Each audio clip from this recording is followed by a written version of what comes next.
right. We are live on YouTube, and we're about to be live on Amazon. Go live. There we go. All right. So I think we are up and running. And what we're going to do today is, this is kind of an office hours day, because I'm still working on that video for the shadow service that I wanted to review. I'm not doing it for them, I'm doing it for me. But it's a cool service that lets you boot up your own Windows PC in the cloud.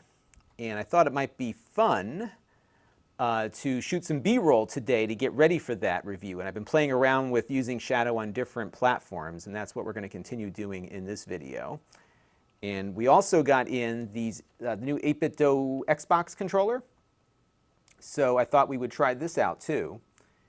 And it's funny. So they got Xbox branding on this, but it works with Android. So I guess they're billing this as the controller you'll want for playing xCloud.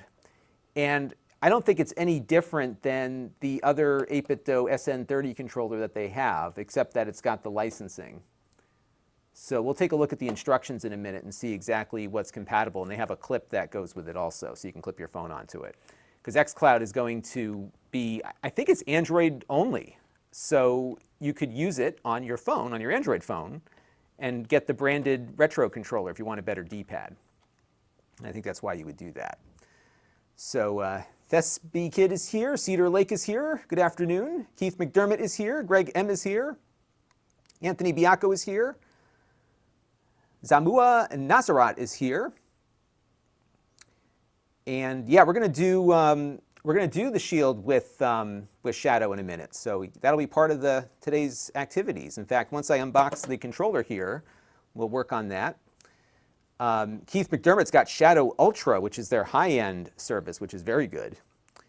And Zamoa says the button layout is different. Ah, it is different. So it's an Xbox layout versus, so I better, oh, I do have one. Look at that, I've got one right here. So this, oh, that's not it. I think my other one must be upstairs. What did I do with it? I have my Pro, my SN30 Pro, which is the same thing as the other one, just with handles on it. So, right, they changed the button layout, so the buttons are labeled differently. Otherwise, it looks pretty much the same. So it's got Xbox buttons, whereas the other one has buttons kind of mapped to the Nintendo. All right. Yeah, and TrapExit says that controller in the Pro mod. Yeah, I would love for them to do a Pro version of this one. Bear with me for 1 second.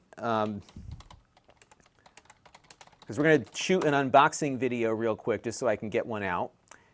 And then we're going to go and use this when we get to Shadow on the Android phone. It was funny, this actually showed up today. I have this mailbox that I use in town. So they, stuff, it's funny, I get stuff from 8BitDo and Retro Flag unannounced. It just shows up, which is great. I love when things just show up. And so they called me and they said, oh, we have a box for you today. So I had something to send out, had to return a laptop to Lenovo. So I said, oh, I'll drop my laptop off and pick up whatever box is there. And sure enough, this was waiting for me. And I was like, oh, this is perfect, because today I was going to do a little stream on using Shadow and everything. So I thought that would work out really good. So we're going to play around with this. And then the next, got some little screws here. I have so much stuff on my desk here. So yeah, we're going to do an unboxing of this, and then we'll start playing around with Shadow. And what I am doing right now is I'm updating my Apple TV, which I haven't done in forever. So we're going to install Shadow on that. We're going to install Shadow on my NVIDIA Shield here. I just got to wake it up. So here's the Shield. It was sleeping, but now it's awake. We've got it on there. We're going to install it on my iPad, and then we're going to install it on this Pixel 3a phone. And I'm just collecting B-roll.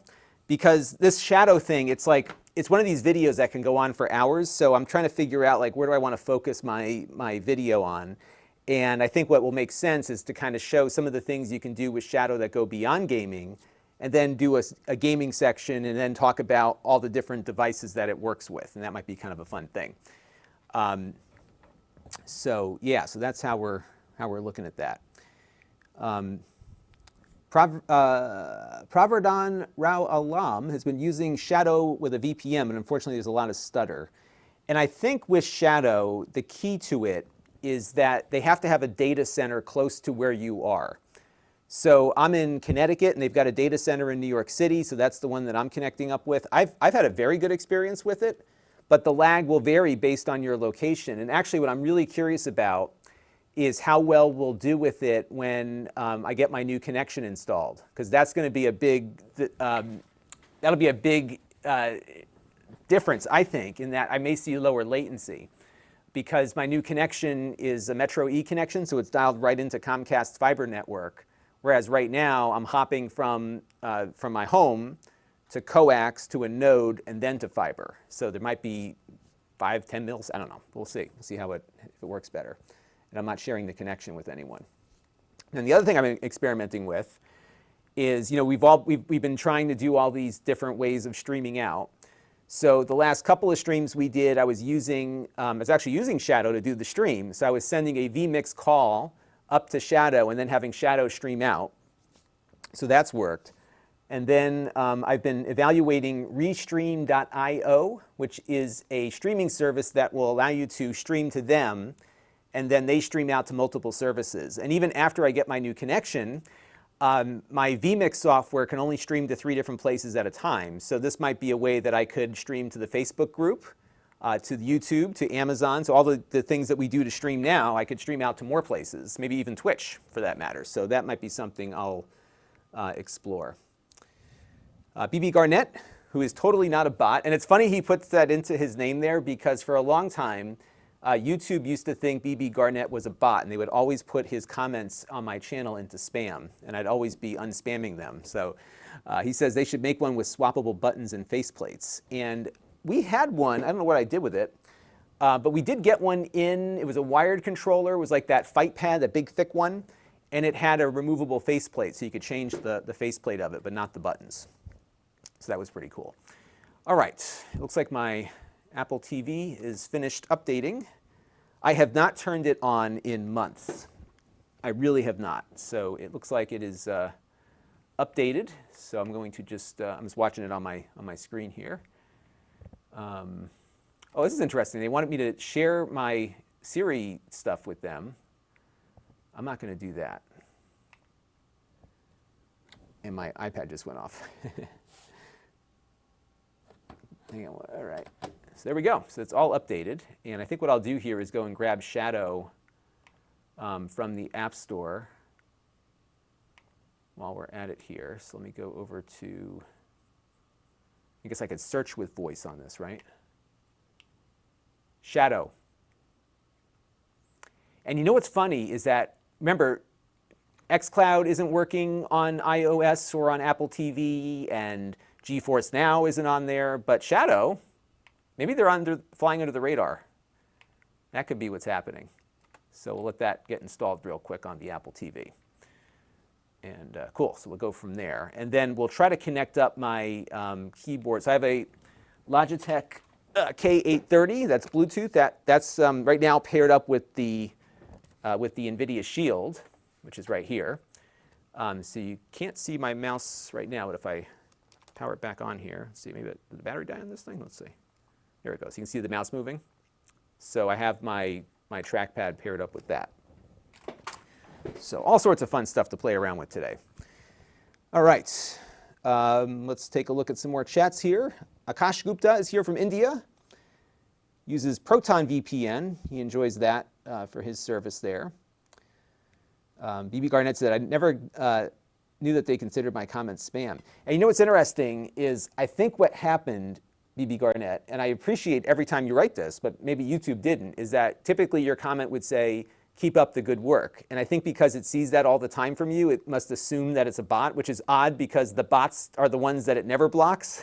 So I don't know what's going on, but I do appreciate the feedback. Pravardhan wants to know, is there any tech which completely eliminates the idea of servers and maybe use satellites as a relay? It's really frustrating with the geographical limitations. So at the moment, no. And And if you had trouble with stuttering before, it would be even worse with satellite because of the latency. But I would say that when Starlink becomes more available, that's going to probably change the dynamic a little bit. And I have a feeling with Starlink, and you'll see, I can guarantee you what'll happen here is that once Starlink gets built out, I'm convinced that they're going to have servers in space, like actual satellites, like a Netflix will have a server up there in the constellation. And what they're going to be doing is communicating between satellites using point-to-point lasers. This all sounds like science fiction, but it's not. So what's going to happen is that the ground station will communicate from Earth to the satellite network, but then the satellites will hop data between points in space and then back down to Earth again. So if you're looking for the best Netflix experience that doesn't kill the upstream from Earth, you would put the satellite in orbit and allow these servers to run off of the satellite to transmit data back down. Because if your satellite's up there, you only have to send your media up maybe once a day or whatever, and then they can very easily transmit down with lower latency. I think that's probably what's going to happen. So that's what Comcast does right now. So if you have a major cable provider, there is equipment from Netflix likely in Comcast facilities to make everything faster when you go and load up the videos. I know YouTube does. So, and I'm sure Netflix and all the other services do too. Oracle wants to know, is Shadow available in Florida? I don't know. I think it is. I think they're now nationwide, but they're doing a very slow rollout. So you have to go in and pre-order. And when you pre-order, they bill you right away, but you don't start paying monthly until you actually get the service. But the first month they bill you for up front, and that was something that threw me off because I got billed like immediately, but I was waiting. It took about a month or two for me to get service going. And the real difference here with Shadow is that it works over the you're getting a full-on computer installation, so all of this licensing garbage that's going on hasn't hit them yet. Although, again, I think they're flying under the radar right now, so we'll have to see. Flood of Sins is here. Welcome. So, yeah, let me do the unboxing of this 8BitDo stuff, because this just showed up today. And they've got a little clip and a controller. Oh, and the clip, oh, I see. This is for Xbox wireless controllers. So the clip is not for... Oh, so I better go get my Xbox controller out, too. So let me find my Xbox controller. I did have... Oh, here's one. But this one is not the one that'll work with it, because this is my day one controller. So I bought the Xbox the day, like the first batch that came out. I pre-ordered it on Amazon. And then if you got one of those, you got this day one controller, which is pretty cool. So let me go grab my Bluetooth compatible Xbox controller so we can play with the clip. Because Project xCloud is going to work with that. I think that's going to be a big deal for them. And it works with your Game Pass account, so why not? And if you think about it, Microsoft doesn't need to develop a handheld. They can just give you xCloud through your Game Pass, and then you're done. So that's going to be kind of neat. I'm looking forward to playing with that. Here it is. Now, does it have batteries? It does. Perfect. Okay. So this will be kind of a fun unboxing because we have stuff we can do. Now, I don't know why 8BitDo needs to make a clip, but why not, I guess, right? So here's my... So what's funny is there are two varieties of Xbox controllers. So the newer ones work with Bluetooth, but the originals had some proprietary thing. So these so if you have a newer one that's on Bluetooth, you can connect it up with a phone, with a tablet, whatever, but the older controllers won't. And I don't know when, I think it was around the time the Xbox One S came out, that's when these controllers started working. So BB Garnett, yeah, I just saw that. Somebody posted it on the Facebook group. So it looks like the FCC is no longer requiring cable companies to issue cable cards. And that could be the death knell for the Prime 6, I think, unfortunately.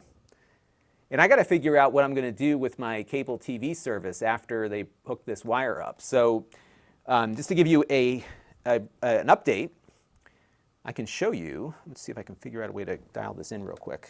I'm going to do an update on the weekly wrap-up on Monday about all that's going on, but I'll give you a sneak peek of that.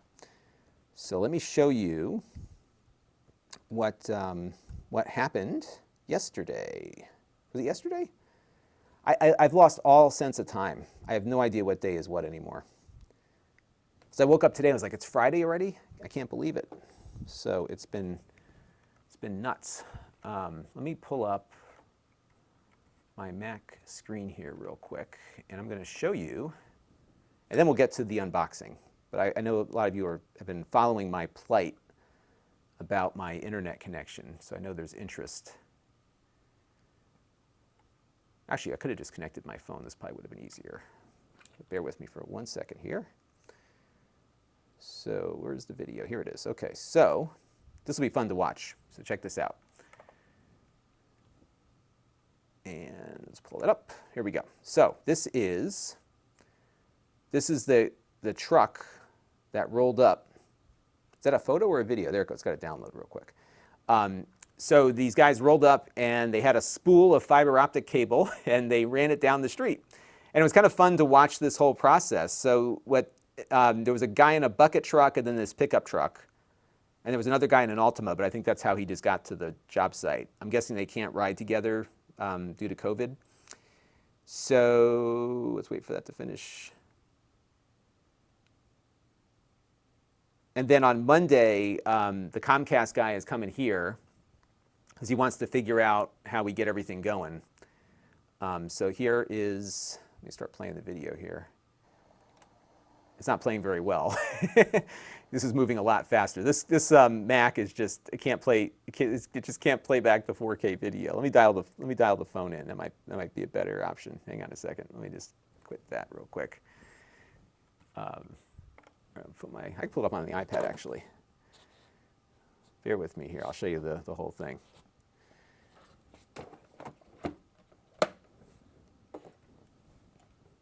And I'll show you what they did.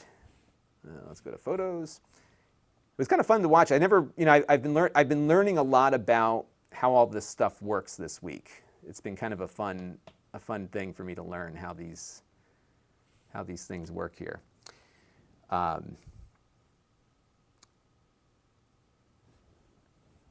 click to begin broadcasting. Start broadcast. Okay, so let me grab my NDI input here.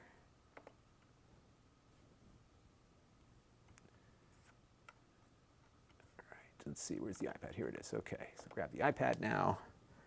NDI, by the way, is just awesome. It's so cool how it works. Okay, so we're going to go pull up photos here.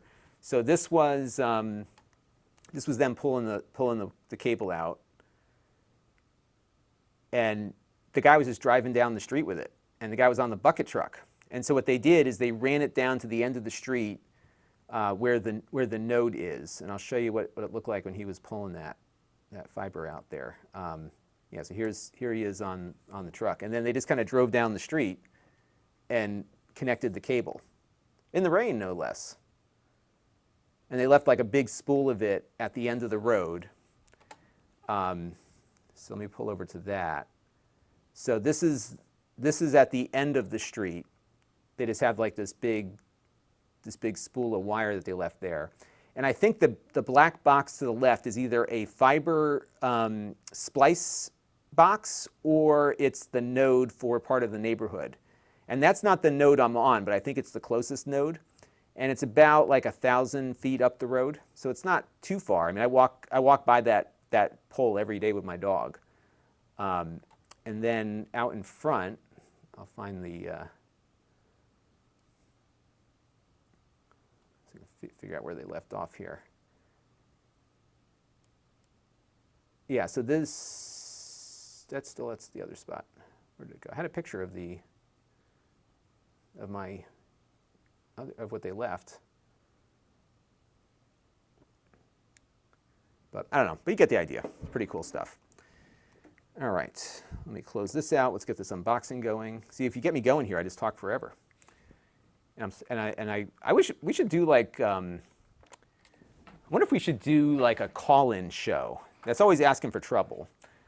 But you know, there used to be this show on what channel was it? The computer, it was Lon.TV initially. That's where Leo Laporte was starting. Then it became ZDTV. I forget now. You know what I'm talking about. Tech TV. They used to have like a call-in show. People could call in with problems. That would be kind of a fun thing to do. DS Music wants to know, how do I switch from one screen to another on my stream? So I'm using vMix right now. That is software that you can download for free for 90 days.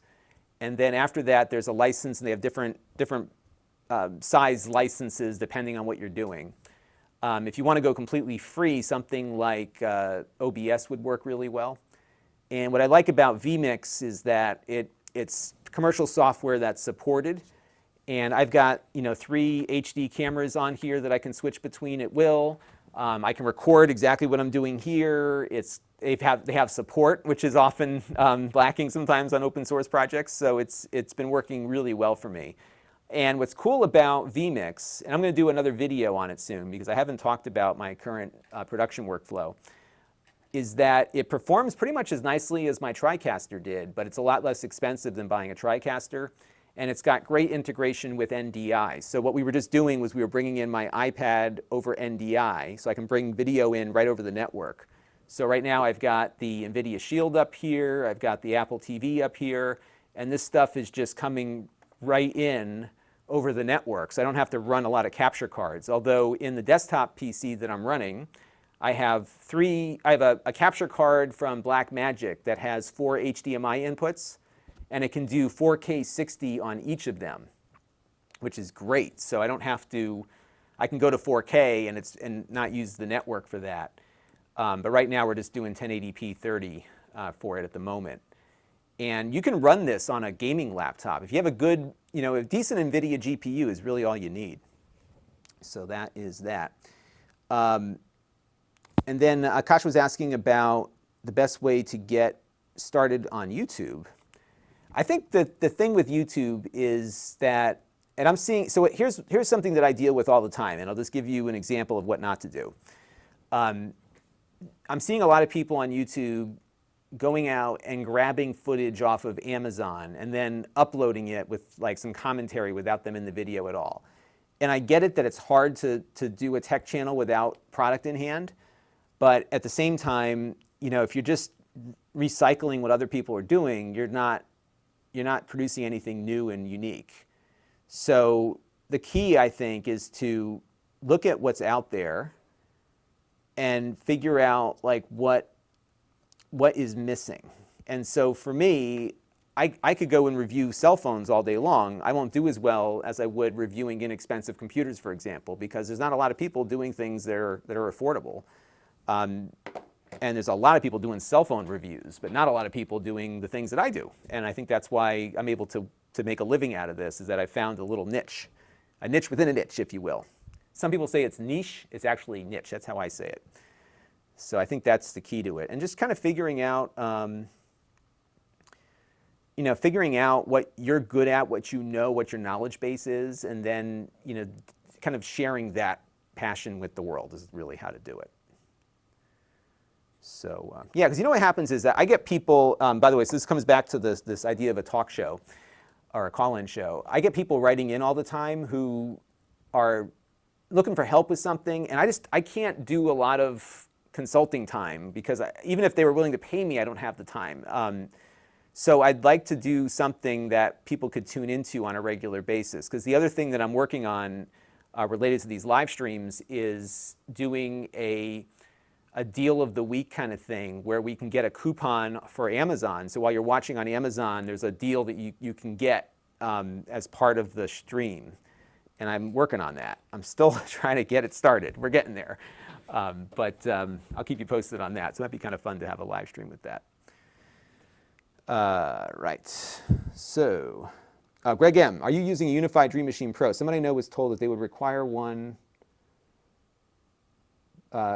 was told they would require one, but seen a video saying firmware was a bit buggy. I have heard things about the firmware being a bit buggy on the UDM Pro. I have not had problems with mine, though. It's been okay. I'm not doing anything different. The one thing that I am concerned about, because I was reading, I have to follow back up on that, is that apparently there have been some issues with the SFP when you're using that for your WAN. And that's how I plan to interconnect the new Comcast connection. So I think I might see problems once we get the new connection in. So we'll have to keep an eye on that.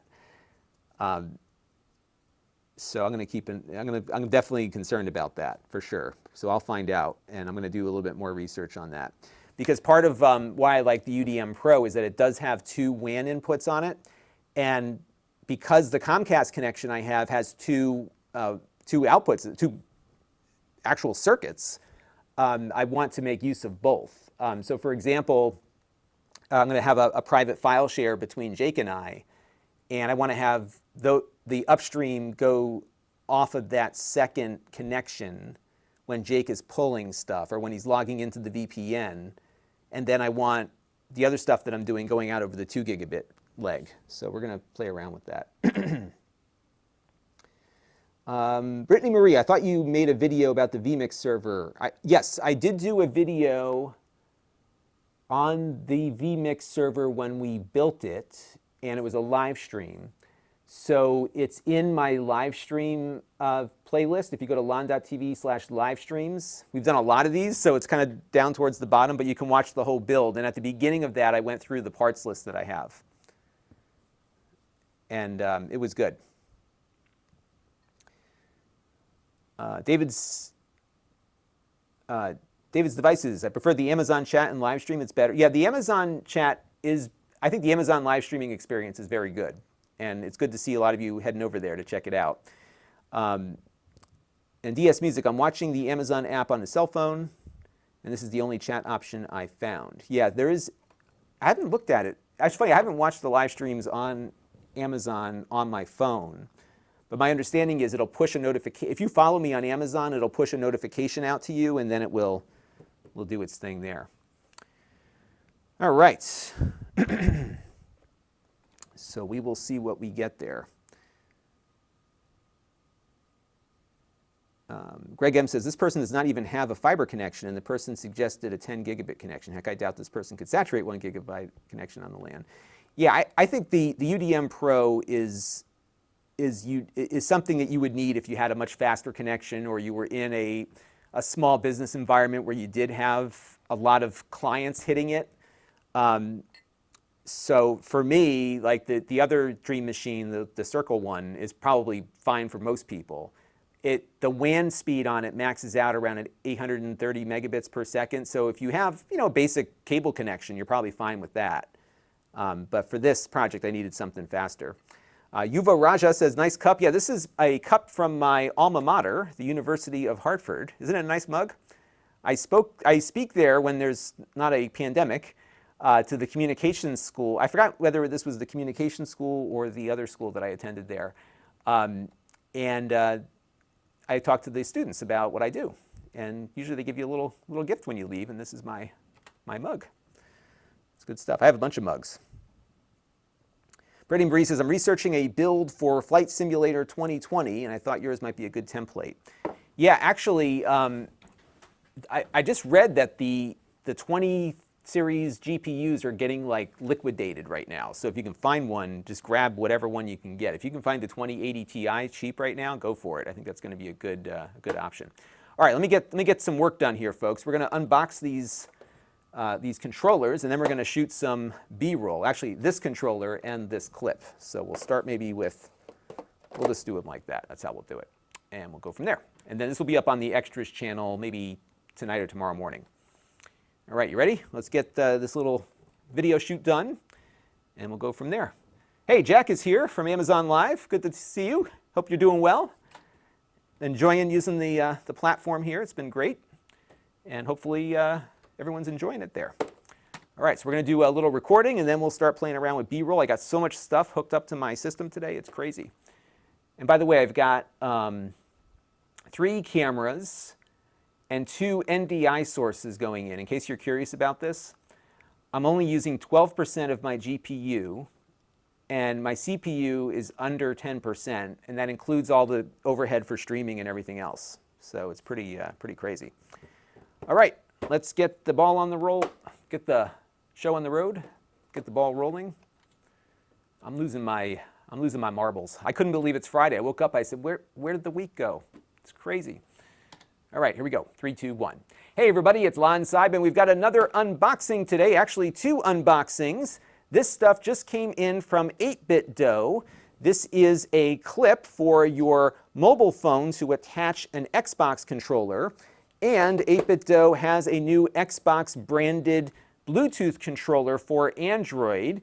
And the timing of these could not be better because a little later this week, Project xCloud is going to be available, and this is a controller you can use with that. We've looked at a lot of these 8BitDo controllers in the past. They're among my favorites. And today we're going to unbox this, and then we'll have a review of these soon on the main channel at Lon.TV once I can get into Project xCloud. Now, these did come in free of charge from 8BitDo. However, all the opinions you're about to hear are my own. Nobody is paying for this unboxing, nor is anyone reviewing it or approving it before it gets uploaded. Now, you might be asking, what's the difference between the Xbox branded controller and the typical 8BitDo design? Well, there's a couple of things, and some folks in my live stream that we're watching pointed these out to me. The first is that you get an Xbox button layout versus the standard Super Nintendo layout, which is more Switch compatible. So although the controller looks very similar, there are some differences. So you have your buttons mapped here according to the Xbox layout. You have an Xbox button now, which we didn't have before. And then you've got the select and start buttons here labeled as your traditional Xbox buttons. And although this is for Android, I would imagine this will work with other controllers as well. One other thing I'm noticing here is that the triggers here feel like they're analog versus digital on the other version of this controller. And you've got some nice shoulder buttons here in the same spot. Looks like you got USB-C here. This can connect with a wire, or you can connect wirelessly via Bluetooth. The D-pad feels really nice on here. We'll do some more testing of that when we do the full review. And then, of course, your control sticks here are clickable. Now, because this is designed for Android phones, you have a clip here that you can use with your Android phone to mount the controller. And it's nice to see all of that included in the box. So we can get this situated on our phone here and see how it all comes together here in a second. I've got an Android phone we can play with.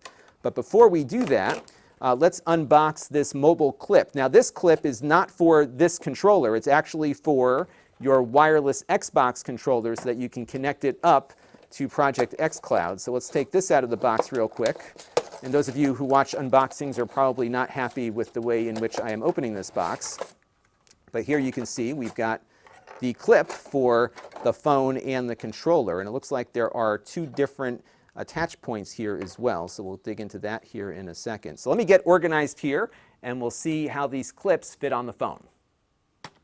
All right. So I was starting to lose my, not my train of thought, but I didn't want to start fiddling with stuff on a recorded video. So I'm going to start this clip here and make sure that that looks okay. All right, here we go. 3, 2, 1. Hey, okay, good. So that recorded just fine.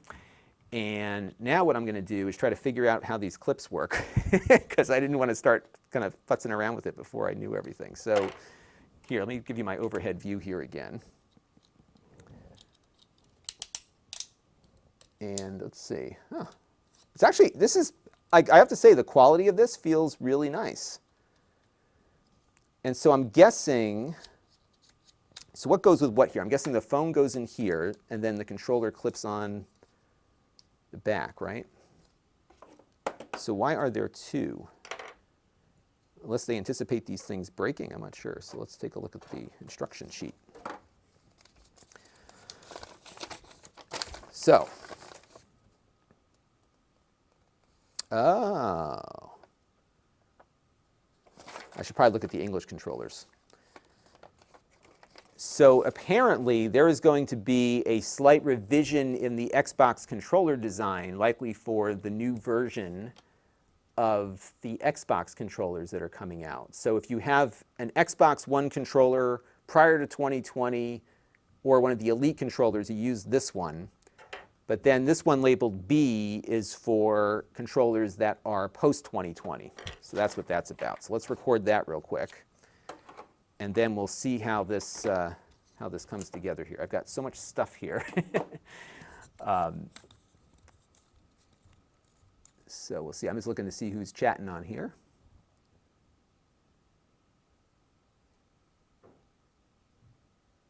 Wow, lots of chats came in. Aware24 says it's Friday. Well, it really depends on where you are. Some of you, it might be Saturday already. I don't know. Brendan McCleary says, I love the look of that controller. It's a pretty cool looking controller. I like it. B2Baba, I agree with B2Baba. I wish they had made the one with the handles. I'm sure they'll probably come up with one at some point. Because this is, honestly, this is my favorite game controller right now for a whole host of reasons. One is that it's extremely comfortable. It's got a great D-pad on it. And what's really nice about it is that it works with everything that I use. So it works with my Android phones. It works with my, doesn't work with my Xbox, but it works with my PC in X input mode. It works with my Nintendo Switch. And my kids like this controller too. My kids actually prefer this controller versus the Pro controller from Nintendo. So that is something they really like quite a bit. All right, so I just want to make sure I'm just reading the instructions for the first time in my life because I want to make sure that I am doing this correctly. So we're going to detach the clip to fit large smartphones. Oh, detachable clip. Oh. So what does that mean? Detachable clip to fit large smartphones. 6-axis adjustable position for optimal gaming. There's a lot to this thing.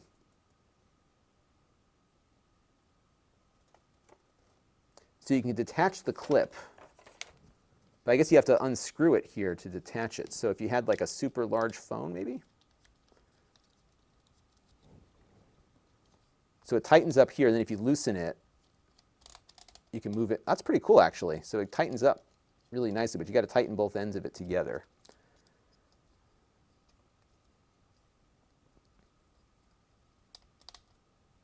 I almost should do a separate video on this thing. So I guess if your phone is super large,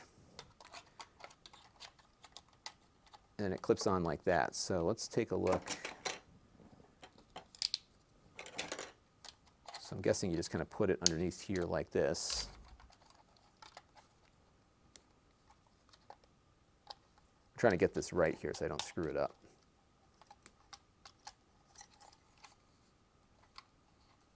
It kind of covers up your Xbox button there, doesn't it? Now, do I have maybe one of the newer ones? I don't think so. Yes, there's two clips here at the bottom that will kind of go in. There it goes. Oh, wow. That really goes in nice. And you can get the phone adjusted. But why would you detachable clip to fit?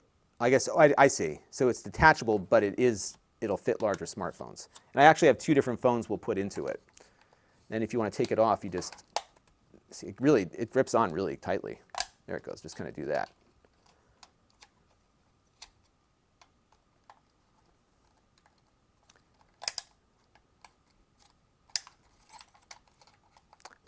I'm also very bad at these things, getting things like installed correctly.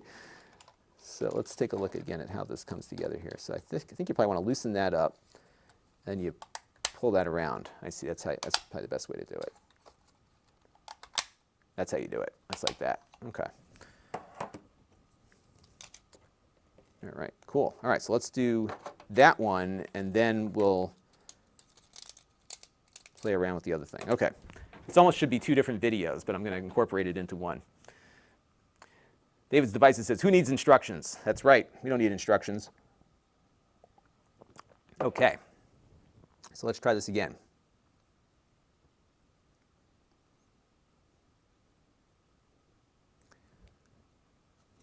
So let me get back to me, and then we'll talk about the two different clips that they've got here. 3, 2, 1. Oops. 3, 2, 1. All right, so we did a little 3, 2, 1. So in between takes, we looked at the instructions here on the clip to get an idea as to what everything does in the box. Now there are two controller clips that they include. One is labeled A and the other is labeled B. And the B one here is for the newer Xbox One controllers made on or after 2020. And then the A clip, which is the one that's attached by default, are for all other Xbox One controllers.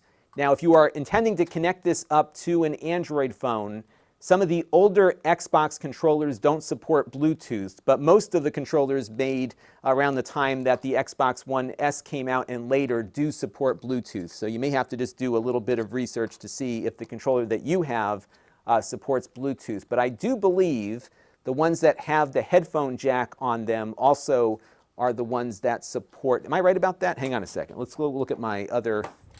I'm trying to figure out a way I can recommend to people. Yeah, because this one doesn't have the headphone jack. So I think the ones without the headphone jack are not the ones that would work with Android. Okay.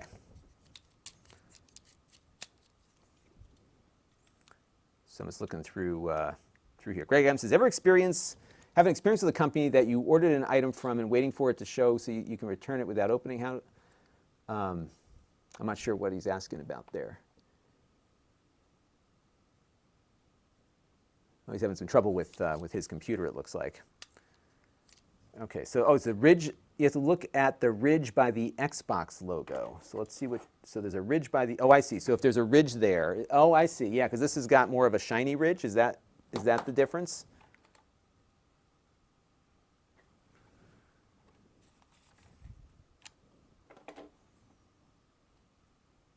Interesting, okay.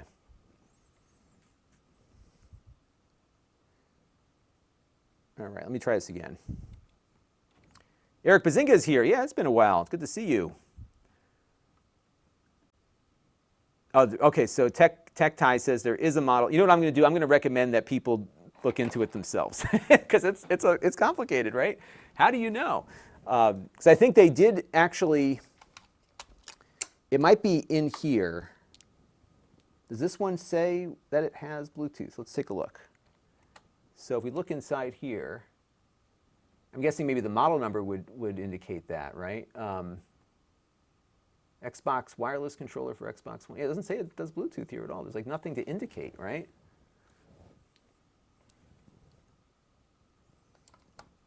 I think that's going to be the one thing that might trip people up, because if you got somebody that bought like the OG Xbox One, and then they go in and try to connect it with their Android phone, that might be an issue. All right, so let's try this. I'm gonna just show the thing off, and I'll add that disclaimer that you should just make sure that your controller is Bluetooth compatible. Okay, so if you have the glossy ridge, it doesn't have Bluetooth. Okay, so maybe I'll go with that and just remind people that that's how it works. I just want to make sure people are aware of that, because I think what's going to happen here is that xCloud is going to be released, I think, on the 15th, and then everyone's going to try to get their phones working, and a lot of people are going to be like, what? It's not working on my phone. Okay, let's try this again here. So we're going to go pick it up from this spot, and then we'll go from there. 3, 2, 1. All right, so we did take a look at the instructions that are included with the clip, and apparently there are going to be different size Xbox controllers depending on when you buy it. So what we've got here are two clips that you'll find in the box. Clip A is the clip that will be attached to the mount here when you take it out of the box, but they're also putting clip B in here, and B is going to fit newer Xbox One controllers that are made on or after 2020. But most of the older controllers will work with the A clip that's already attached. So if you buy a new Xbox Series X or whatever, use this clip with it. But if you've got an existing Xbox controller like this one that came with my Xbox One S, clip A here should be fine. So again, if you've had your controller earlier than 2020, what they have attached out of the gate will work. Otherwise, you can use the secondary clip here. Now, one other thing before I attach the controller is that if you are looking to pair this up with your Bluetooth phone for xCloud, you do need an Xbox One controller that supports Bluetooth. Now, all of the new controllers do, like this one that came with the One S, but the OG Xbox One controllers, which I have right here, do not support Bluetooth. So if you have like a glossy part there on your Xbox One controller, it's likely not going to work with Bluetooth. So you might need to get a newer one. And you could probably check the installation guide or whatever that came with your Xbox controller or the box itself to see exactly which controller you have. Unfortunately, there doesn't seem to be anything on the controller that indicates that it works with Bluetooth. And if you have other suggestions, do comment on those below. All right, so we're going to connect up the clip here and see how it all fits. Now, what they've got here is a little piece that will latch onto these two mount points at the bottom. And you can hear it click right into place there. And then you can adjust the top of it here. And you have two adjust points. So you have this one here to adjust the position of the phone. We'll put in my little Pixel 3a here first. And you can get it to where you want it. And then you just tighten these up and you'll be good to go. But there's a second adjust point here at the top. So you can get it angled in two different directions here. So I can get it angled this way a little bit perhaps, tighten it back up again. And then I can do this lower one and tighten it up as well. So you've got two different parts here to get adjusted, and then you can find something that works best with your phone. Now this is a very thin phone, but we do have a thicker one here. This is my Pixel 4. By the way, both of these phones came in free of charge from Google a few months ago. And this is the Pixel 4 XL with its case attached. And as you can see here, you can just make some adjustments, but it does fit pretty large phones. And it looks like I've got a little bit more room here too if I had a larger one. So all in pretty good. You can get your Xbox controller paired up and go at it with xCloud. All right. So there we go. And I'm going to just add that. I think I might reshoot that actually, because you know what, it didn't go the way I wanted it to. Let me do that one more time. Because I'm just kind of blabbering on for a bit, and I think it would work better if I just kind of moved a little quicker through that. So let's do one more take on that. And then we will be getting to Shadow, so we'll try that out. Eric wants to know, am I going to try doing VR streaming with Shadow? Probably not in the review. I might do a secondary video on that, because I'd be curious to see how that works.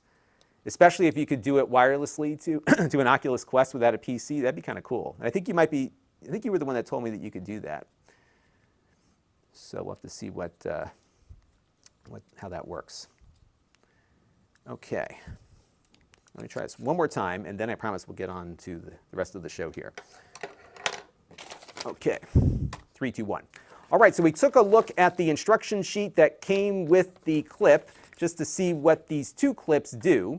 So clip A that will be attached to your clip when you take it out of the box are for Xbox controllers made before 2020, and I'm guessing for a portion of 2020. So this would be most Xbox One controllers will fit with clip A.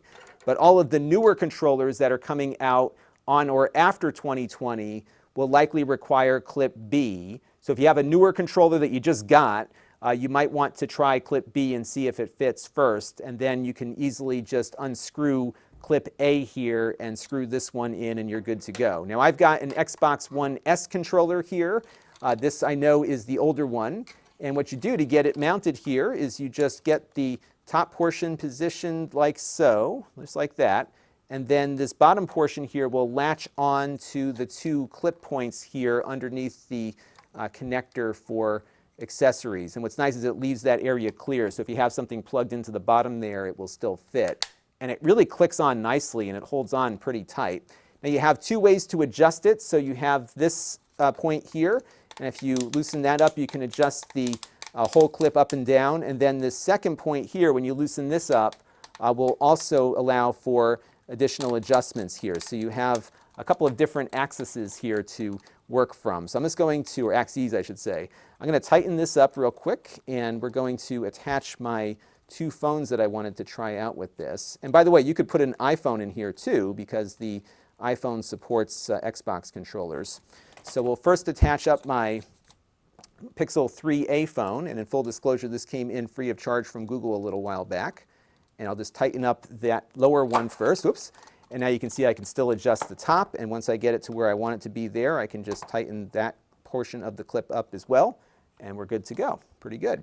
Now I've also got a bigger phone. This is the Pixel 4 XL that Google sent to me free of charge as well.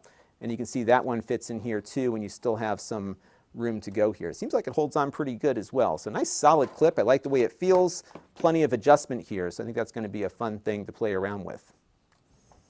All right, and then we'll go and just do the clip for the other controller, and then we'll get on with the show here. Because I've been going for 49 minutes and I'm barely where I wanted to be. So I've just been procrastinating talking to all of you, which is always fun to do. Okay, so that's part 2. And that's my playlist. I'll watch that later. And it'll come back to me. And then we're going to go and mount up the clip for the other controller. And it's pretty much the same. The clip is the same as the other one, so it's going to function the same that way. It just has a different attachment point. Eli Santana's been using Shadow for almost 2 years. He's one of the early adopters there. Really likes that quite a bit. Amda Brown is here. Welcome. Glad you're here. Unknown appreciates the work, and I appreciate you for saying that. Thank you very much. Hitman says, Shadow and an iPad Pro 12.9 is a dream team. Even cellular works. Awesome connection for him. Eli says, Shadow and iPad will get even better with iOS 14. They'll be adding full mouse and keyboard support, so it can become a full-blown Windows laptop. And actually, I think I have the beta on here. I am on iOS 14, aren't I? So, yeah, because I was curious about how all that worked. So I'm going to make sure that my beta is up to date on the iPad. Yep, so I need to finish downloading beta 8. By the way, I think the stream has been better since I've been doing this Restream IO thing than it's been with all the other things I've tried. It's been working really well. Okay, so let's demo the clip on the other controller, and then we will wrap up from there. And we'll keep going, because now we've got a controller that we can play around with. All right, so let's pick it up from here. 3, 2, 1. Now the clip that comes with the Xbox controller, what do they call this thing? 3, 2, 1. Now the clip that comes with their own controller works very much the same way. You've got all of the same adjustments that you had before, and it will connect just like the other one did. You just snap it on there and you're good to go. What's nice is that they do leave the USB-C port available here, so you can charge it without having to detach the clip.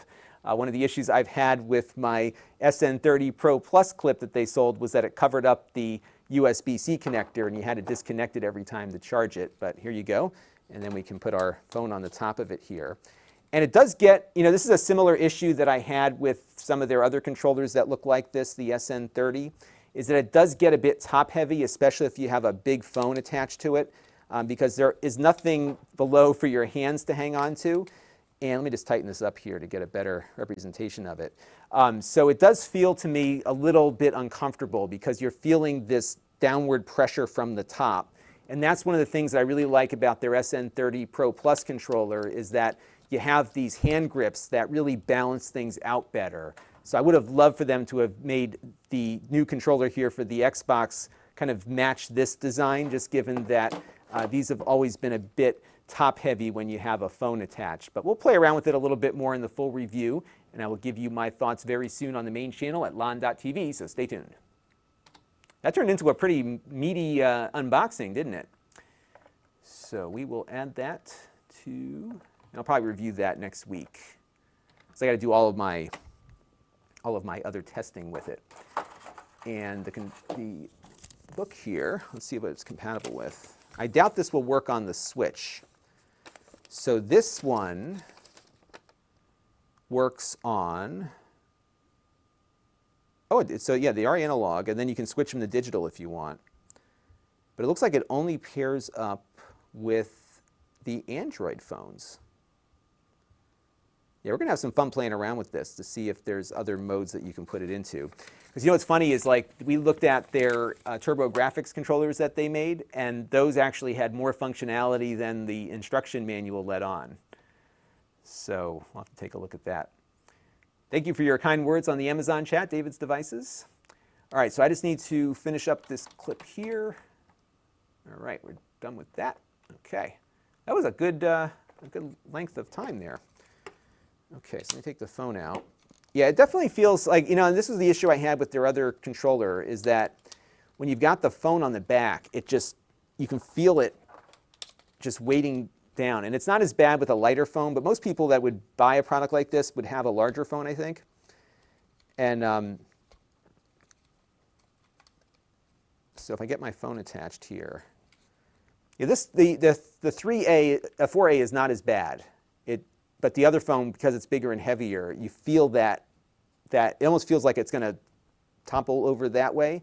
So there's some tension on your hand trying to keep it positioned. Although I feel the center of gravity shifting when I'm holding so I guess you could find a position. You have to get the adjustment right. And that might be why, I'm just thinking out loud here, that might be why they have these different adjustment points. That's probably why they went with that. So we'll have to play around with that a little bit. Because I could find a position that's not as top heavy if I adjust those points better. So we'll check that out. All right. Hitman hasn't gotten the Magic Keyboard, still hoping for an alternative or a price drop. Yeah, that keyboard on the iPad is quite pricey. And what I found is that, so we're gonna have one of the Logitech keyboards out today. And what I found with that one, by the way, this is how my room gets messed up. So I'm in the middle of something, I throw it on the floor. Because I don't want to throw the box away, because I might want to send this to somebody or whatever, and it gets messy. And I've got game controllers all over the place. But what happens with with something like this is that it'll pair up with the iPad. You won't get all the gestures, but you can use a lot of the mouse functions. And then I looked at, on the non-Pro iPads, Logitech has some stuff that works with those that might fare a little better. All right, so we're going to start off, I think. I'm just trying to figure out the best way to shoot this B-roll. I'm going to go to camera 2, and we're going to pull this screen up here. And we're just going to kind of demo the experience a little bit. And I'm going to shoot this B-roll and kind of talk over it in the full review that I'll shoot next week. And what's been, one of the things with this kind of review, I'm just going to put my iPad back here for a minute, because the iPad's updating, so I don't want to turn it off. This is a tricky review to do for this service, because there's so much that you can talk about. And so you got to figure out, like, what's the best use of time. But there's so many things to test. And one of the challenges with this is that you got to set it up on a bunch of stuff. So there's a lot of prep that goes into the workflow. So let me load it up here, and let's see. Let me turn the controller on again, and let's see what goes into it. And I'm just going to set up a new folder for the recording. So we're going to call this, we'll go browse here, and we're going to call this one. I like getting to Friday where I've gotten like everything I wanted to get done, so I can focus on just like prepping for next week, which is what we're doing right now. And if I'm able to, what I might do is, okay, save that there. I might even shoot this over the weekend, we'll see. Because the next wrap-up is going to be about the new connection.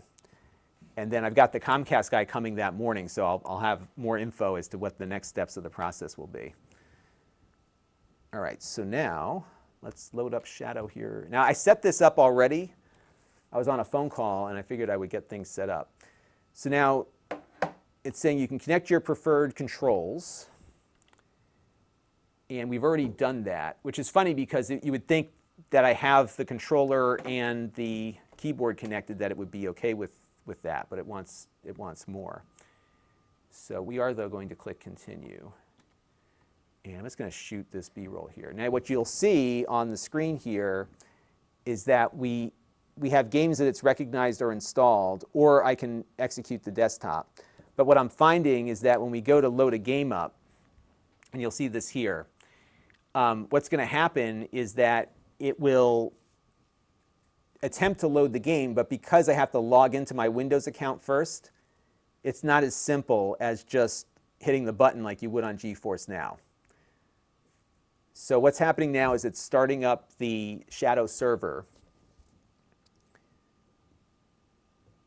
And then when that server starts, you're going to see this now. So now we're at the home screen. But I can't load the game up because I'm not logged in yet. So I have to go in here and then log into my account. So I'll do that real quick. And now we're out on the desktop. But because I didn't set Steam to log in automatically, you know, if you don't have a keyboard and trackpad attached, you're going to be stuck because you really need this to get in there. Now what you can do is you can hit your back and start button here, and that'll pull up the menu. And you can get an on-screen keyboard, you can set up some shortcuts and stuff, but it's not as intuitive as just having the keyboard and trackpad attached. So that's going to be something that I think you're going to want to do. And I'm just going to log into my Steam account now. And then it might load up from there. Let's see what happens. But it's just unavoidable that you're going to have some intervention. And in fairness, this is something that you deal with on GeForce Now as well, because if you initially, when you first log into GeForce Now with your Steam account, it doesn't preserve the credentials, so you do have to kind of go through all that. But it does not appear to be loading up the game I requested. So I think that's an area where you're going to want to get that going. So let's check things again. We'll do, I think we can check the, yeah, it doesn't give me the, it's only allocating 5 megabits per second. I want more than that. Let's go up to, now the one good thing about my internet connection is that although I don't have a good, downstream connection, upstream connection, I do have a good downstream, so I'm going to give it 50. And, oh, I don't want that, because I'm only at 1080p right now, so let's do that.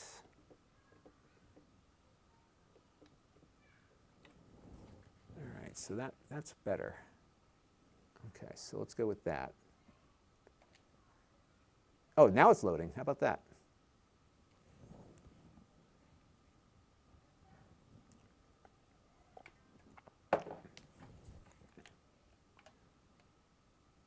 I think it looks pretty good.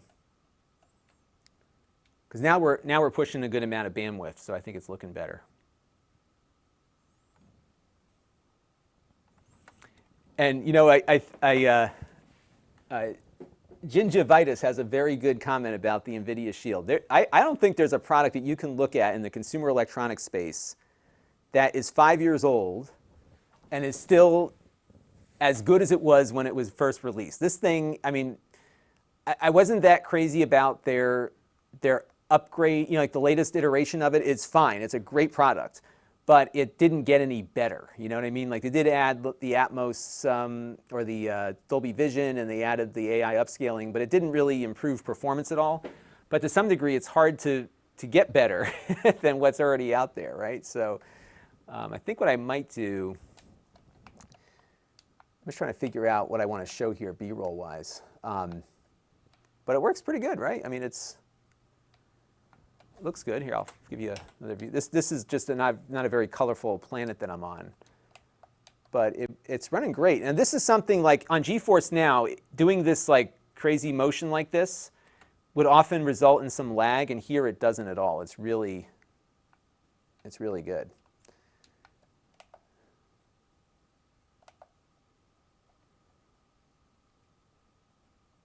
And there you go. Now I could run this on GeForce Now also if I wanted to off of their servers. And I have my controls reversed because I played this in VR last, and you have to invert the controls to get it to work the same way it does when you're on the controller. It's a weird story. Well, let's just go into space real quick and see how that goes. But yeah, we're at the 50 megabit per second speed here. A little bit of lag there. What I love about this game is just like this is the kind of game that you had like you would play. I think in like maybe something like Elite on the Apple II back in the 80s, and you had to imagine what you were doing. And in this game, it's all it's all there. You can just take off from the planet. You can go to another planet and land. You know, like we could point our ship over at the other planet we see in the distance there. Where did it go? There it is. That one. I can just go and point my ship at it, do the little hyperspace thing here, the pulse engine, and it'll take us 30 seconds to get there. But I can just go to another planet. And then there's a little moon next to it. I can go land on that if I wanted to and explore. I could set up bases. And it's one of these games that's kind of like a Minecraft kind of thing where you don't have any real set thing to do. It's just you do whatever you want. You can make a base. You can get your friends involved. I've been trying to get, I have a friend that really loves space games, and he refuses to get this because he knows it's going to consume his life. So I haven't been able to get him on. But it'd be kind of fun to just have like a little group of people you play with and just do this kind of stuff. This is called No Man's Sky, by the way, in case you haven't heard of it. And it's a lot of fun. I would say that it's kind of like Animal Crossing, except you can die. That's kind of the difference. And you have a spaceship versus just an island. Here you've got a million different things you can do. And there's a portal here that I must have activated before. And the portals take you to different places. So they have you know, a lot of communities now building different bases. You can go explore different things. It's really, really fun. But here we are on another planet, and if you look around, you'll see that was the planet we came from. You know, so it's all, I mean, it's a great game engine. It really is a lot of fun. So yeah, and if you have Xbox Game Pass, it's on Game Pass right now, so you can check it out. So let's go and just quit the desktop. I'm curious to see what happens here when it dumps me out. Does it bring us back? Yeah, it brings us back to the desktop there. But what's neat now is that now I have my desktop here. Oh, it just loaded it again. Hang on, we got a little bit of an issue here. Yeah, my only gripe on the VR support for this is that it doesn't, there we go. Hopefully it stays put now. My only gripe on the VR support for this is that it's not very well optimized. So the performance, you could have the most powerful GPU and CPU combination you can find, and it's still not great, you know? And what was disappointing to me about the VR, parts of it are really cool because you can sit in your spaceship, you can walk around your planets and stuff, but based on how the engine works, you can't get you don't get a lot of depth to the environment in the sense that things far off, because they're kind of blurry and not quite clear and sharp, you don't get that sense of vast scale that you might find in other more optimized VR titles. That was my biggest gripe about it. But the things that you do when you're close up are great. So I would love for them to spend more time optimizing the VR experience because it's so cool that they went and did that. And it's just like it's almost there for me.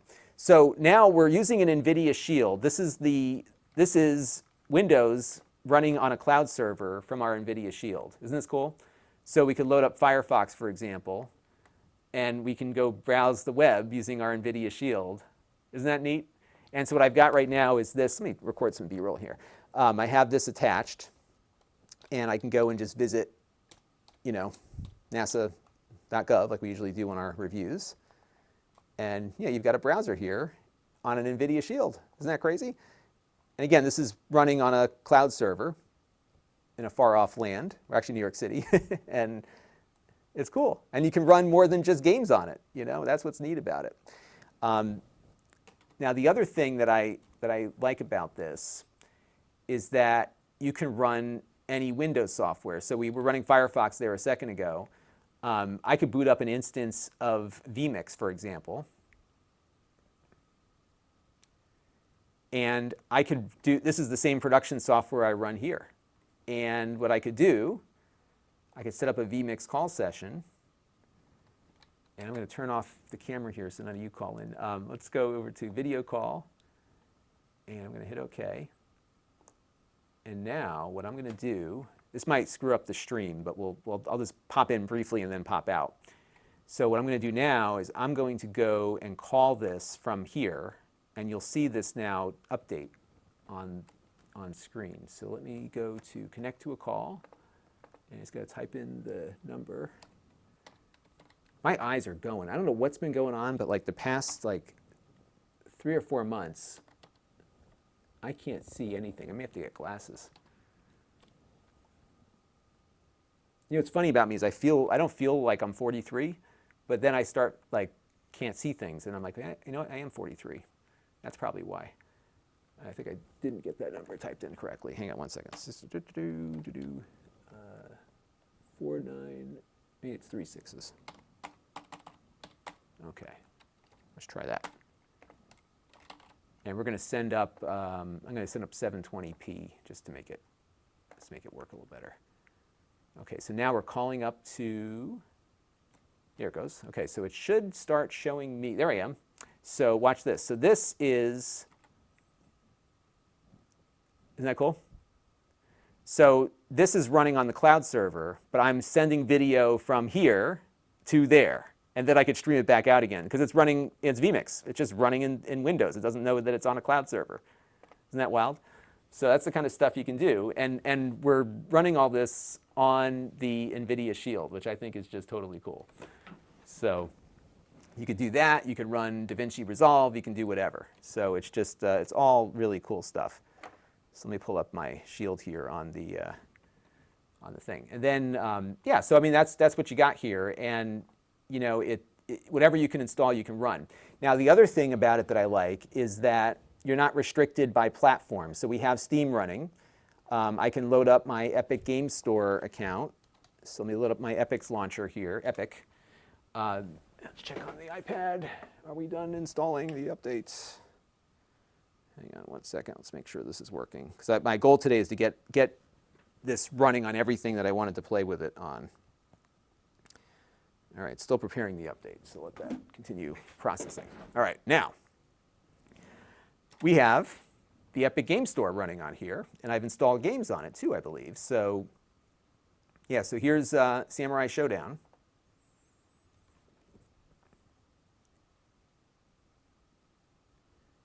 And now we're booting that up from Epic. Again, it thinks it's running on a Windows 10 PC. So that's how that works. Russell Lashard is here. I'm sorry, I'm missing the chat here. I've just been blabbering away. So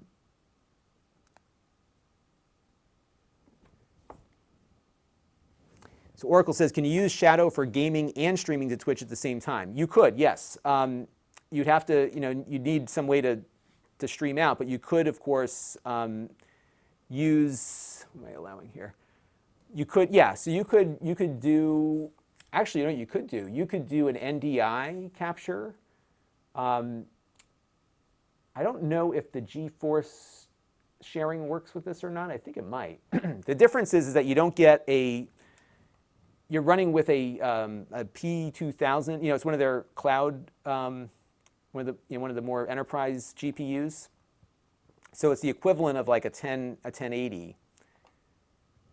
Unless you go for one of the higher end ones here. But here we've got an Epic Game Store game running on it. And the only reason why I put this one on is that you don't get a lot of space. So this one has, your base account gets you like 256 gigs, which is not a lot for installing games, unfortunately. But then they'll sell you more storage, although I don't know if that option's available to me yet. All right, how do I get out of this? Let's see, I just want to play a quick game here. Let's see. Because they had like a remastered thing here too, didn't they? Am I showing 2, 3? Wow, there's a lot of them on here.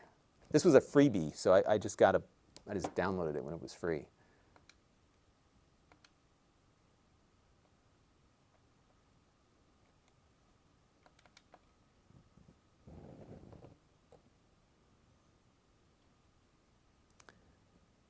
So Anthony Bianca says, when I turned 43, my sight at less than or equal to 12 inches started going. Always had bad distance eyesight, computer work. Yeah, it's weird. I've never had eye strain before or any kind of eye problem. I got looks like I have a button mapping issue here because when I hit start, it's pulling me back to, this is still within the game. Let me go to controls here. Maybe I'm missing something. So player 1, where's the start?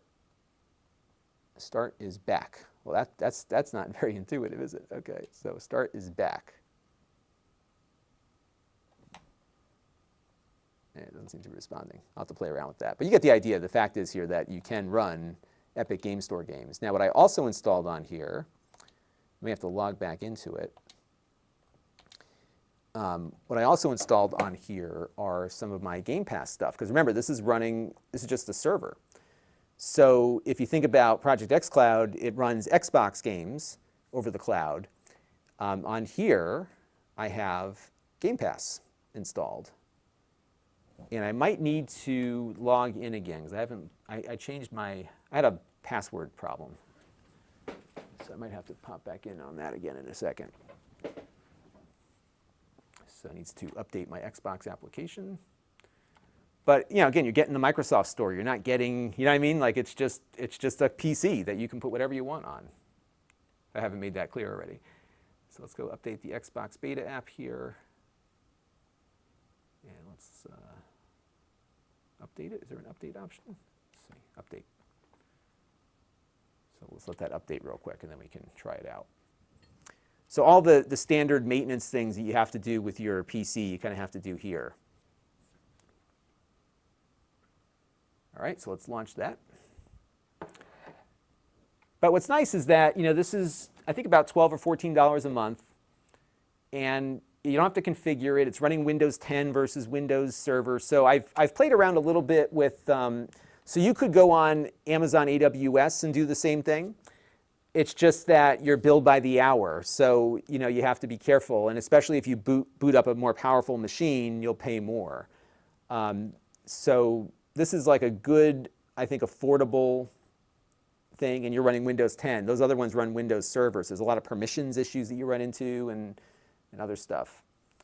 All right, so let me close this. I think the update is still going here. Update. Is it updating, or I have to wait for it to download here? Let's see. I think it's still, oh, it's on the list. Okay, it's installing it now. Yeah, P5000, that's right. It's the Quadro.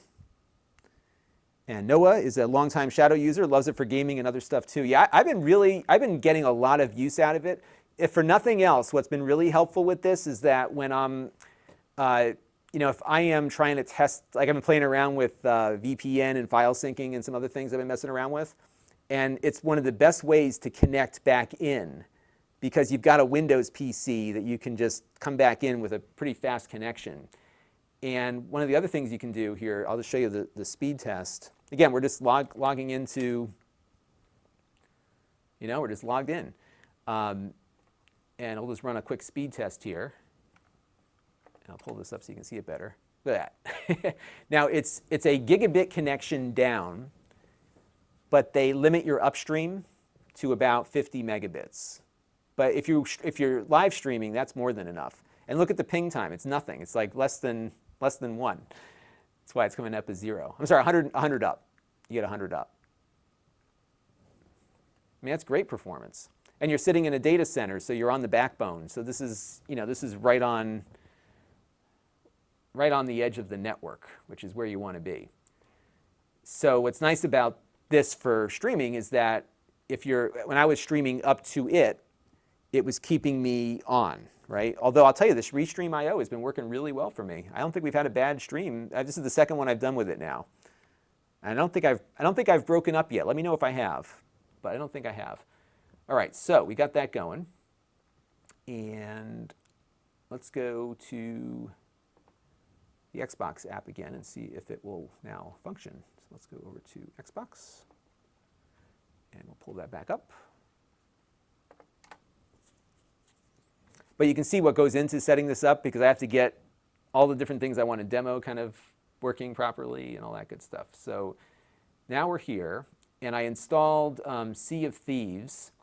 Now what I had to do on Shadow is that, again, there hasn't been a lot of configuration to do, but because of how the permissions work on Game Pass, I had to partition the drive and then set up a second drive partition for the Game Pass stuff, and then it worked. And there's some guides on how to do that.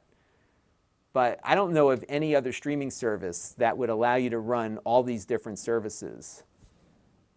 I got to upgrade. This is my life. I don't play games that often, so when I do, nothing is updated. So we have to update the game because there is an update available for it.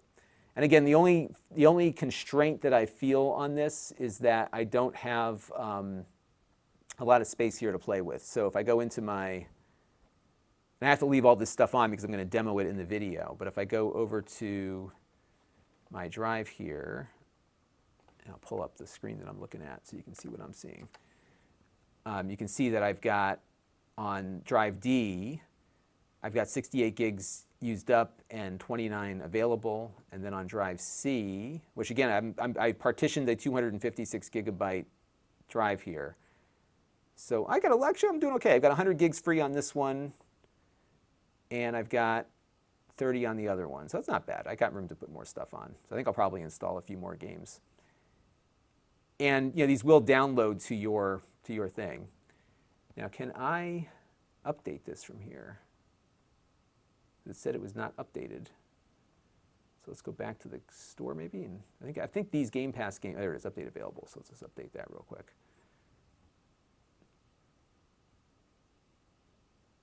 But you can see sometimes it's going to be just as slow updating as it is at your house. That's the one thing that I found with Game Pass Ultimate, is that the downloads tend to be rather slow. And right now we're pretty much on the backbone here, and we're not going all that quick, although it's starting to speed up here a little bit. There it goes. So now it's going to like 60 megabytes a second. Yeah, it's a little better. But with our connection, we should be able to pull 100 megabytes per second. But you can see, though, that you have that capability, and I can just pop into Game Pass here and then download more stuff, which I think is great. Yeah, so right now it is available. What's happening is that they have like this, I liken it to how Gmail, when they first, like all these other services, same thing. When they first roll it out, there's so much demand that they want to make sure they can meet it. So you have to basically sign up and pre-order it, and then it's a first come, first serve kind of thing where they let you in. So this is available. People have been using it for a while, but you have to order it and then wait. And it could be a couple weeks, it could be a couple of months. I think they're trying to speed up based on the demand that they're getting. And I think what's the selling point here is the fact that you can use any of your, no matter where you've got games on the PC side, you can put them in here. And if I go into my Game Pass account, and let's see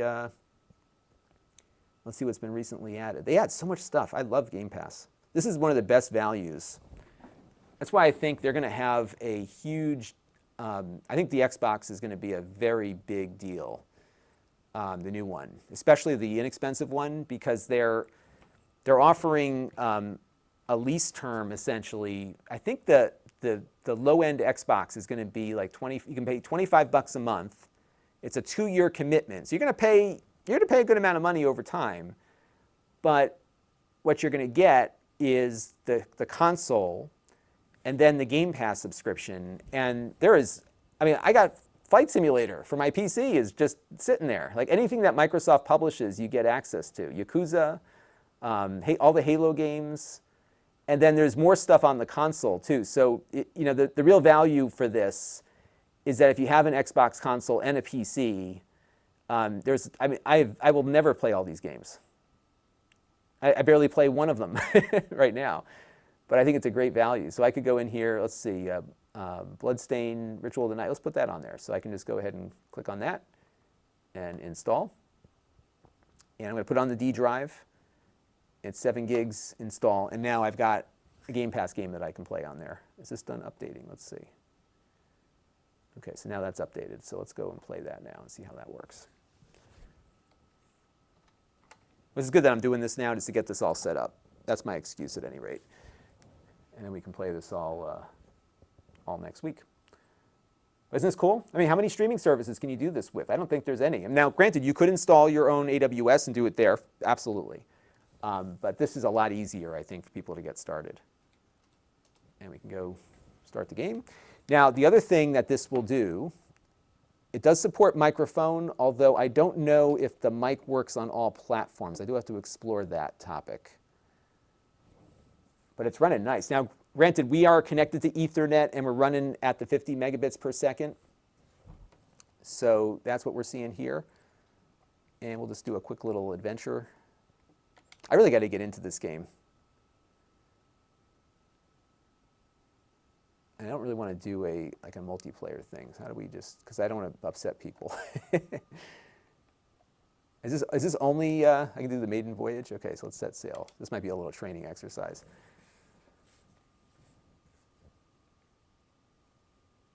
Isn't this fun? I mean, I think it's just great. Like, you can just load all this stuff up, sit on your NVIDIA Shield on your TV. Now, the one thing you don't want to have is a data cap, right? Because that's where all this gets. So Brittany Marie's asking about Flight Simulator. People are running it. It's not going to run out of, see, you're not going to be able to get the best quality image out of it. And the reason is that you don't have a very, I mean, the GPU is powerful. What's interesting is that the P5000 has a lot of video memory.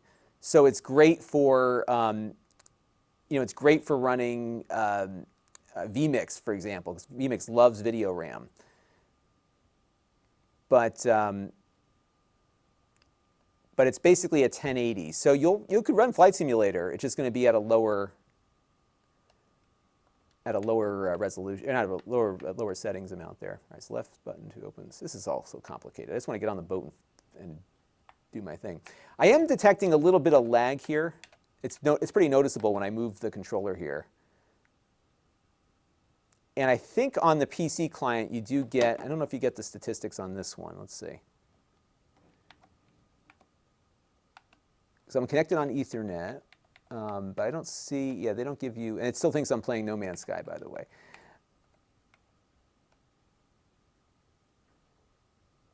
All right, select the food and left button to, okay, so select the food, okay. And right to eat the banana, okay. See, I don't like these games where you got to eat and do all this other stuff. I just want to get in the boat. But you get the idea. I mean, it's pretty cool how that works.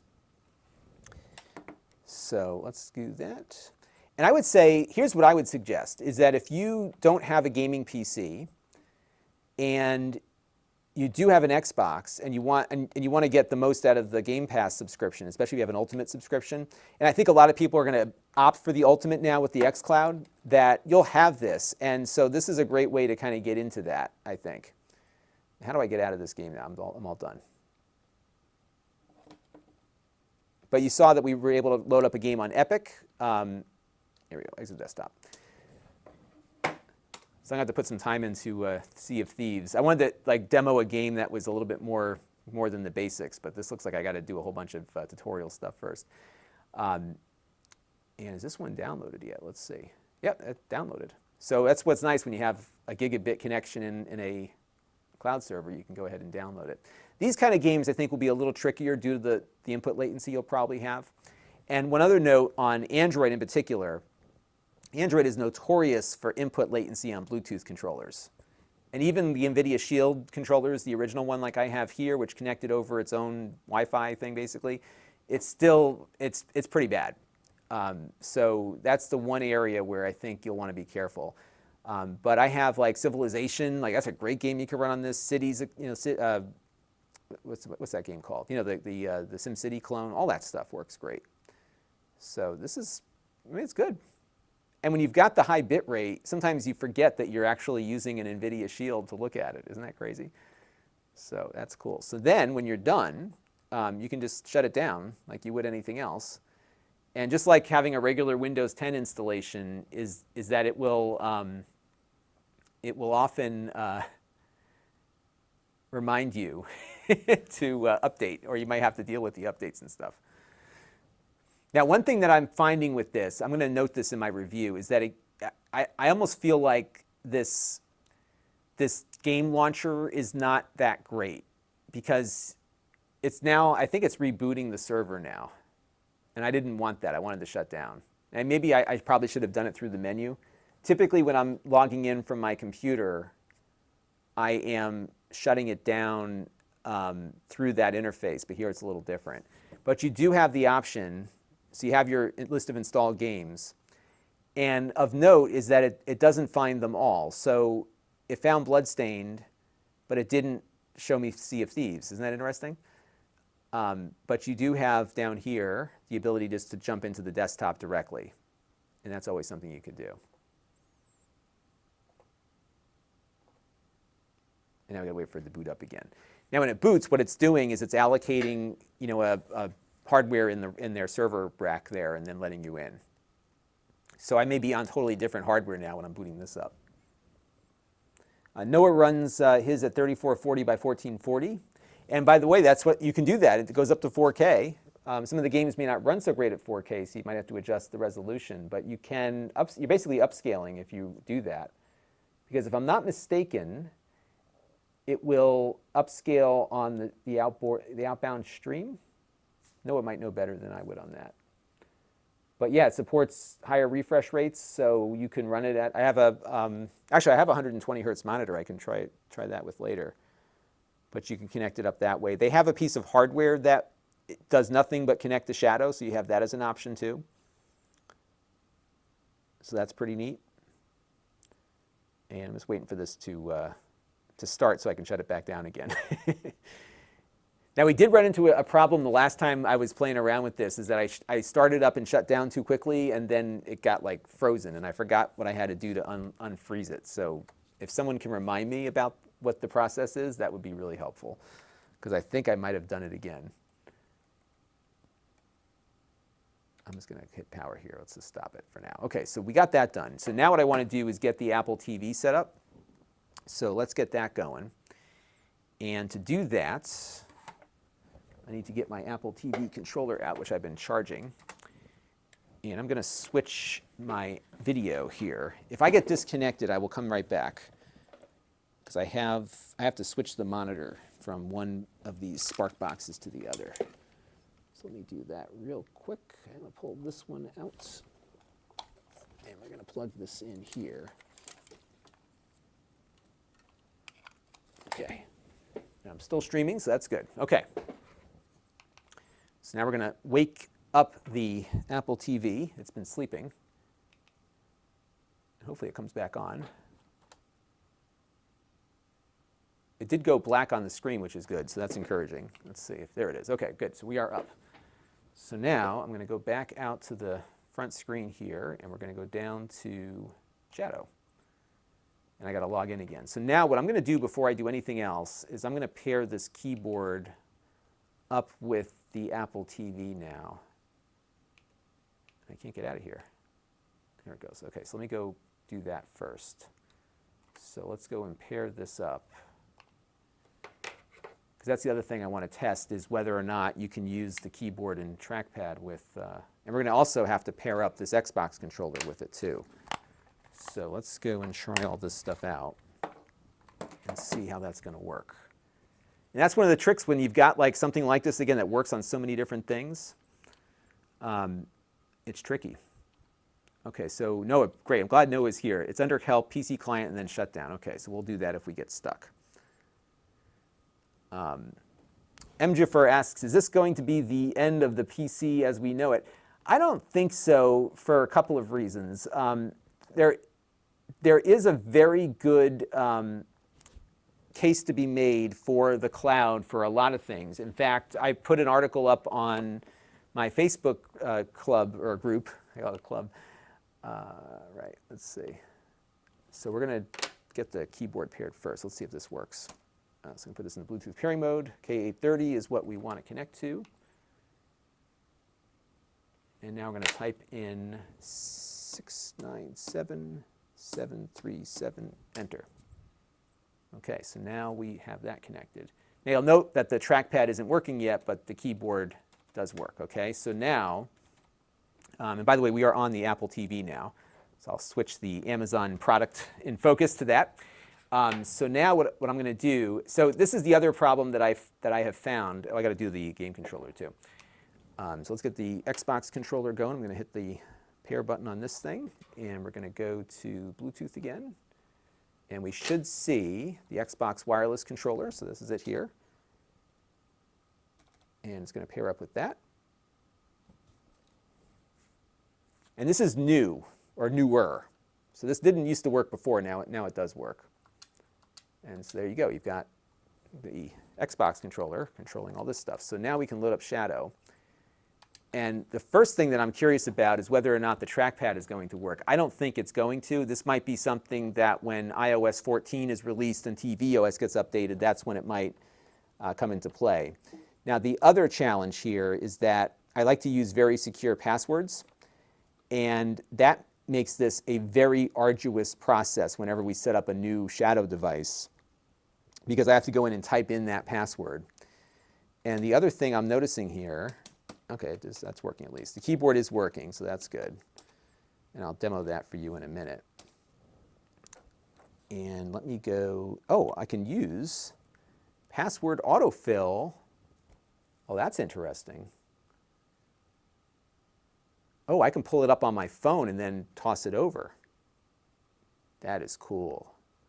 That's going to save a lot of aggravation. So let's do that real quick. So that's cool. So it actually, my phone just buzzed and it said, hey, your Apple TV wants to look up a password. So I can just go into my LastPass here. At least that's what I thought I was doing. Hang on. I go back to Shadow again. Okay, so I thought it was going to do it, but it didn't do it. But what I can do is paste it in from the phone, which will be a lot easier. So let me just pull it up this way, and that'll go in. So that is something I would recommend you do. That's another advantage to using a password manager. You get a hard password to type in, but you can drop it into your clipboard, and then you're good to go that way. So let's go back to the Apple TV remote. Oops, not that one, this one. Huh, well that's weird because I don't know what it was prompting me from. So I had the remote up, but it didn't, there we go, okay. Okay, I'm just pairing up my phone with the remote here again. Okay, there we go. And now I bet you that's why it didn't work. Let's try this again. Bear with me for 1 second, folks. And so this is Shadow. I'm just getting the password going here. Oh, look at that. It took it. How about that? That is cool. Is it going to work, though? That is the question. Okay, good. So now I just have to do my second factor on Shadow, and then I'm in. That is perfect. Well, that was convenient. You got to give Apple credit for that integration. Okay, so now I just have to pull up this authentication email that's going to come through, and then I will be able to, here we go, oops, almost there, okay. By the way, there's a rumor that Apple is going to be releasing one of their first devices with their ARM chip, and I would love for it to be a remastered 12-inch device. That would be totally awesome. Okay, so now we're on the Apple TV. Just like before with the Shield, we've got the keyboard paired up. I got the game controller paired up. So let's start Shadow. And I'm hoping that I can use the mouse with it, although I'm not seeing a mouse pointer yet, so I am not confident that it's going to work on the Apple TV at the moment. But let's see. All right, so notice that we have an Xbox controller plugged in. That's good news. Let me record some B-roll for that. So I'm going to click the button. All right, so now I'm presented to my screen here, so I'm going to type in my PIN code. And now we're logging in. There we go. So the mouse pointer is not working here, so you do have to do this. And you can do that, but how do you get a mouse pointer to work on this thing? Oops. So resume. So maybe Noah or somebody in there can instruct me as to how to get a virtual mouse pointer working, because the trackpad is not working here on the Apple TV. So I would say we probably want to wait until you get that. Oh, look at this. So you can use the little trackpad on the remote for your mouse. Not ideal, but you could get around with that. But you can't like click and drag and stuff, so that's not going to work. But I could do that. I could close stuff out. I wonder how you get a right click.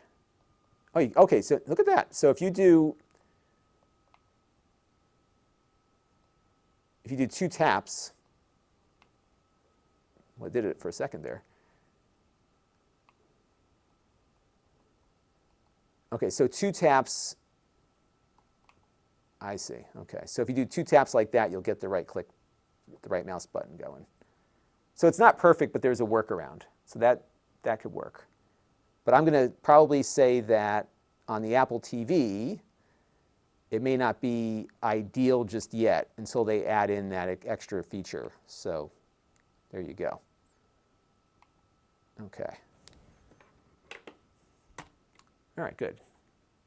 That was actually good. I think we got some good B-roll on that one.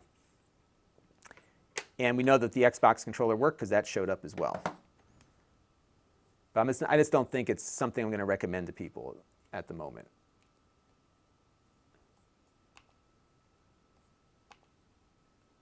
Okay, and let's take a look at the settings real quick and see if there's anything here. And like the Shield, it was limiting itself on the on the bandwidth. It was starting off really low, so you're probably going to want to go in there and kind of adjust it up higher. So I'm going to make a note of that also. Isaac Hanna, thank you very much for your Super Chat contribution. Yeah, this is an office hours session where I'm just playing around with some stuff and getting things ready for an upcoming video. And this is the Shadow service, and this is something that just has there's a lot of depth to this, and I'm trying to get it installed and everything and getting a good experience kind of figured out. I've been playing with it a lot on the PC side, just streaming into it, but I wanted to do a little bit more with it. So let's go over to, I'm just looking on my list of items that I have on my to-do list.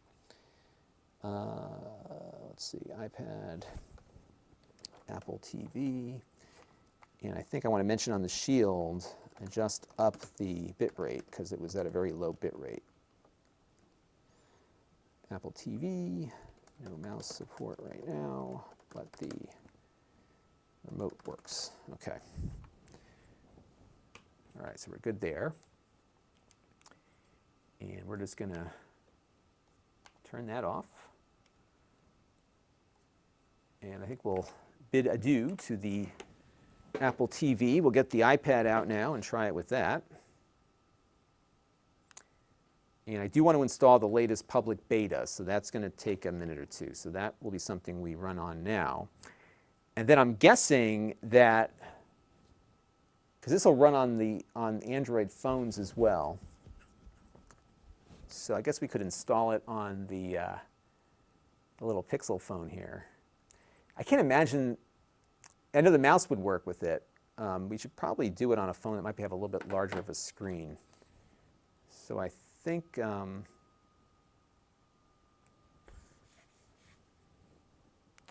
we'll boot up this phone and try it on this one. It'll be a little bit easier to demo.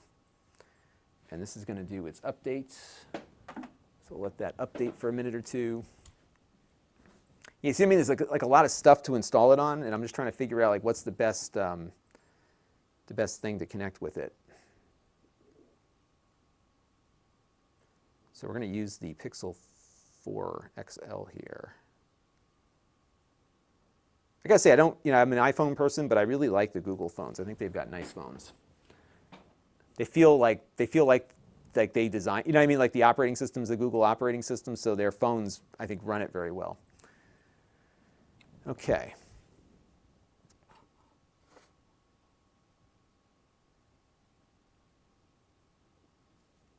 MG first says, for example, most grad students get a reasonably decent laptop when they start,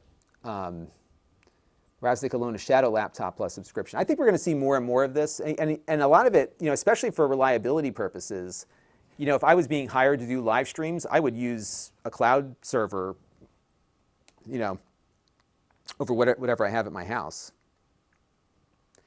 Although now with my new connection, I think I'll be in a better position, but that's going to be a costly, a costly thing here. So let me just put the app on the phone real quick.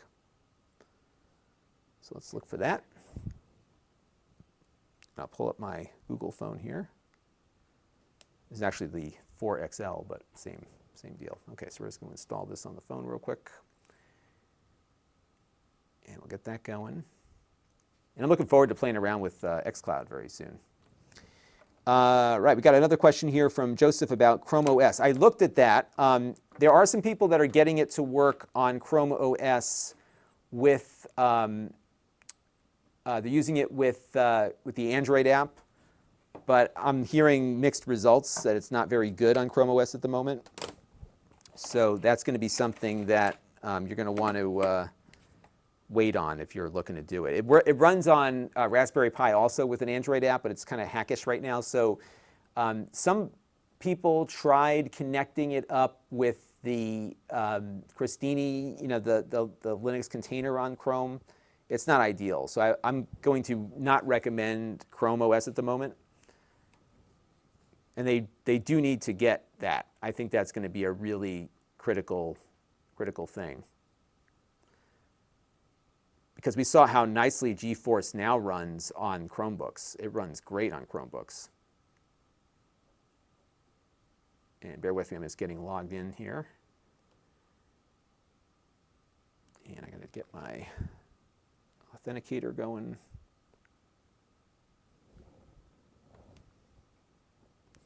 I haven't used this phone in a while either, so I've got to relog into my password manager. All right, I changed the number. Okay. All right, so now we're going to log into that.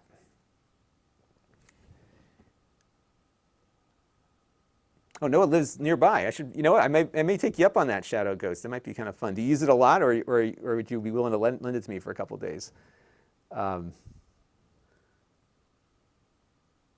Michael Arnold wants to know, anyone know about editing on Shadow?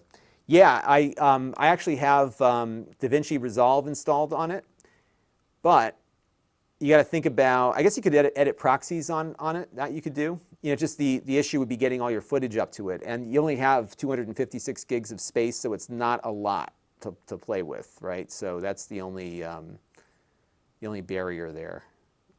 All right, bear with me here, folks. We're going to get into this thing here. How do I get into my password? Everything keeps changing on this thing. I can't keep my, let me go LastPass here.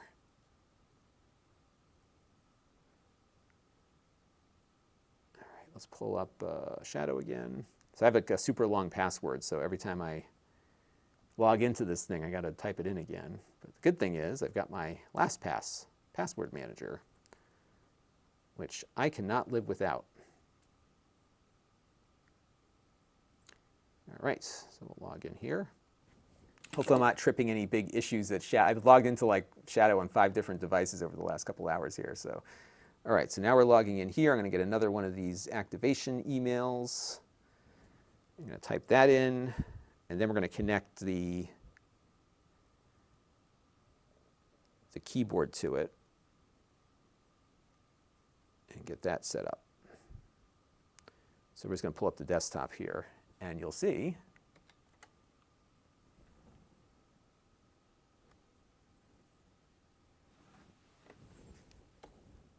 and I'm guessing I could use like on-screen controls here. So let's see what happens with that.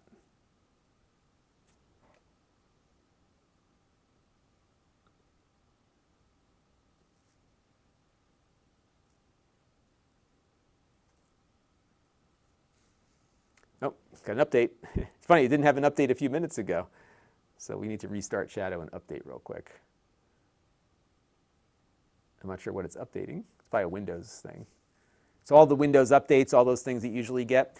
And because you've got your own installation, they're not like banking these up and just doing it like, you know what I mean? Like your install needs to get updated along with everybody, you know, every time you're in there.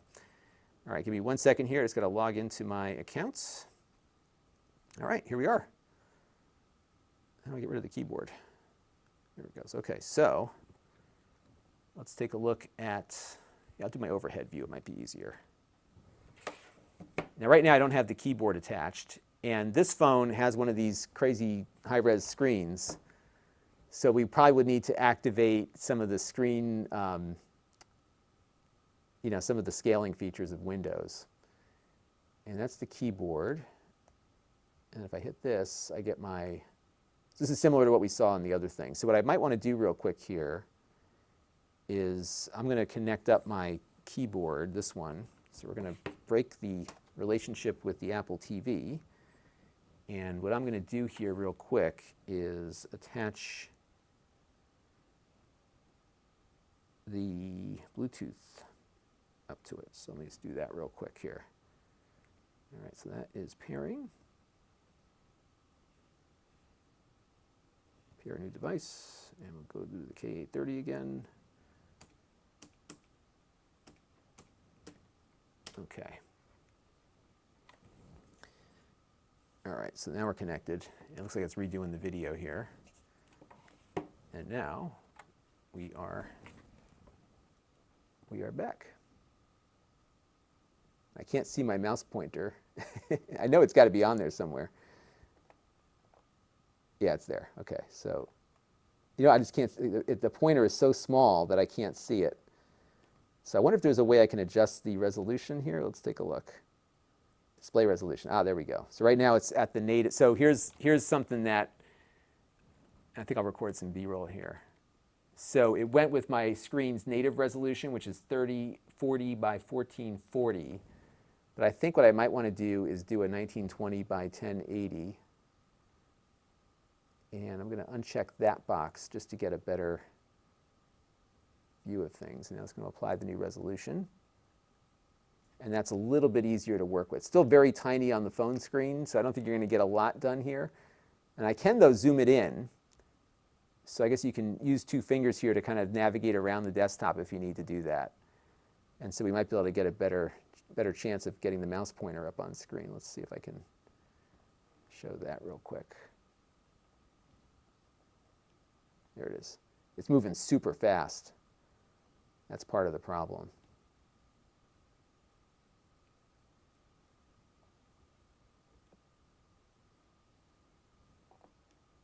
Oops, I hit the start button. So let me zoom back out here. So my mouse is like currently centered on the start button, it looks like. You're having a really hard time. You know, the mouse pointer is invisible. That's the problem. So the question is there a setting for the mouse pointer? Doesn't look like it.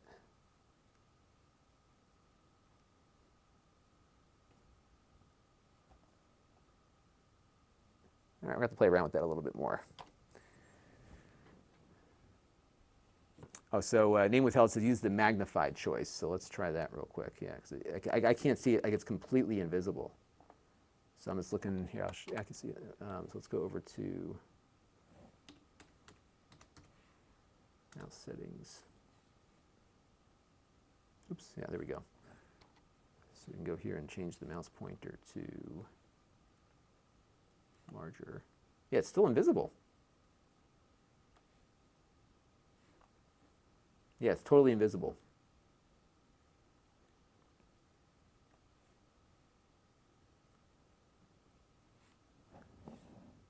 Yeah, we'll deal with that a little bit later. But you can, yeah, you can do pinch to zoom. Smoke Monster is here.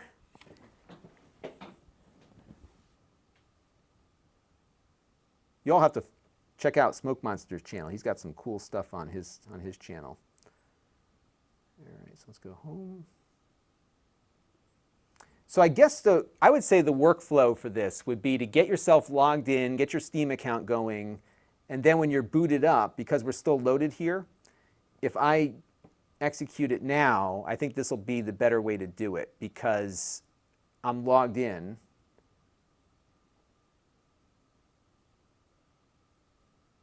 And now I think the game will load. So we'll see the desktop briefly, but because I'm logged in, or did I not log into Steam? Let's see. No, I didn't log into Steam, shoot. But that's probably going to be the workflow that you may want to follow.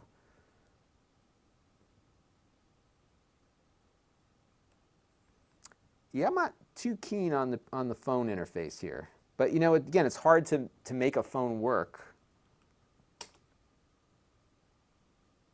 on a desktop operating system, especially when you've got, I guess you could scale it up, but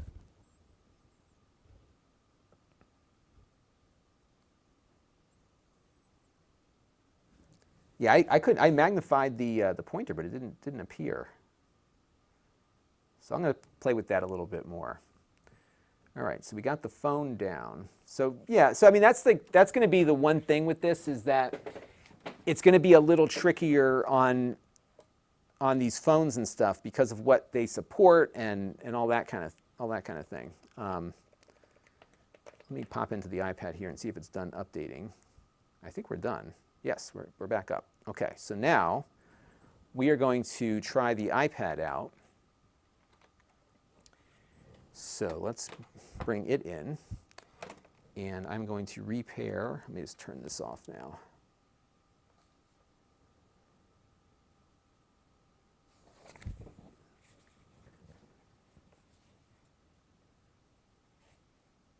Oh, so Noah says it's even more stripped down on iOS. They only allow you to go to the desktop, no game shortcuts. So that's how they got around the Apple issue, because Apple has been really, remember they have a big issue now with NVIDIA and everybody else. So I can see this being an ongoing problem here. All right, so let's pair up to K830. Let's get that one going instead. So we're going to pair this up real quick. And it's got to get the 94001. Enter. Okay. All right, so we're good there. Now the cool thing with the iPad is that you can now use your mouse with the iPad. So you can see, I'll get the, see all this junk? That's been our day here, just trying out all this stuff. But the good news is we're making progress on getting all these things installed and tested. So that's good. And I could do direct capture, but I kind of want to show this trackpad interacting with it. And I don't have the expensive Magic whatever, because I just thought that was too much money. All right, there we go. Let me go jump back to the Amazon chat, make sure I'm not missing anything here. Youssef Tufak is asking, what app are we using? We are trying out the Shadow app, which is a streaming server service that you can use to get a PC in the cloud that you can log into. It's pretty cool. And what I've been doing today is just getting it to work with all of my different devices. So we're going to pull up the iPad on my list here. All right, so now we're going to go look for Shadow again and get the app installed here. So let's update it. Looks like I had installed it already. And as you can see here, let me get the reflection off of the, so you can see as I move the mouse,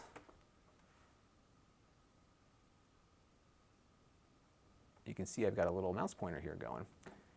And let's open that up. Okay, so now we're going to log into Shadow again. And I got to get my password going and all that good stuff. Now I don't see anything on screen at the moment. Oh, I can just start it. Maybe I'm already logged in. Okay, so it's starting Shadow. I must have tried it on here already. I don't even remember doing that, but I must have.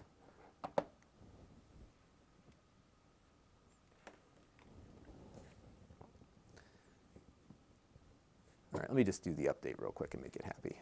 Oh, this is a long one.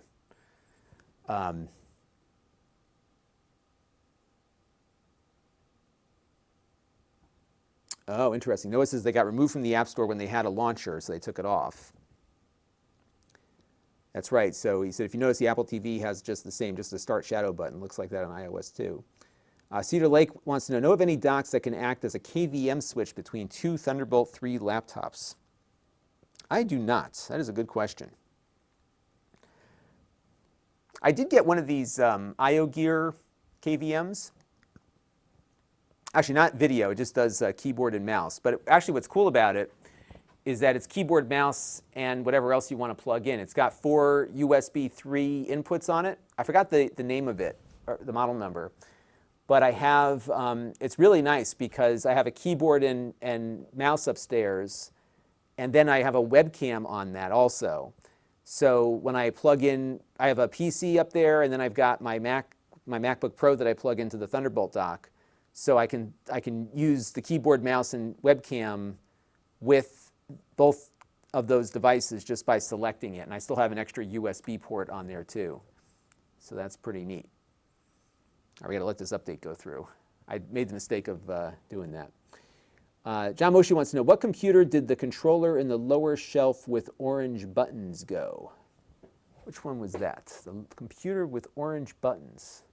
Where did it go? I don't even remember what orange buttons it had. I'd have to go back and look. I moved some things around. I had a couple of, like we did a thing on the Newton, and I found more stuff that I wanted to put up there. So I don't know what happened to the computer with the orange buttons. I can't remember if I had one. If I did, it shouldn't be far. All right, so we're still updating here. And we'll let that finish up.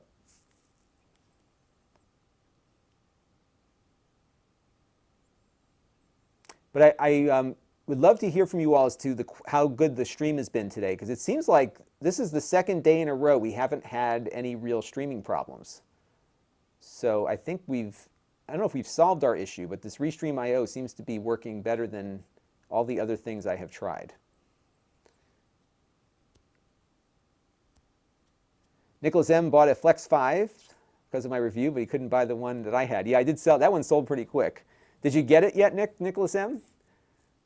I think it's a good little computer. I had a friend of mine ordered one locally here, and she did have, I think she had a defective one. She had some issues with it, but Amazon sent her a new one. They were pretty good about getting it back there. All right, the update is in progress here.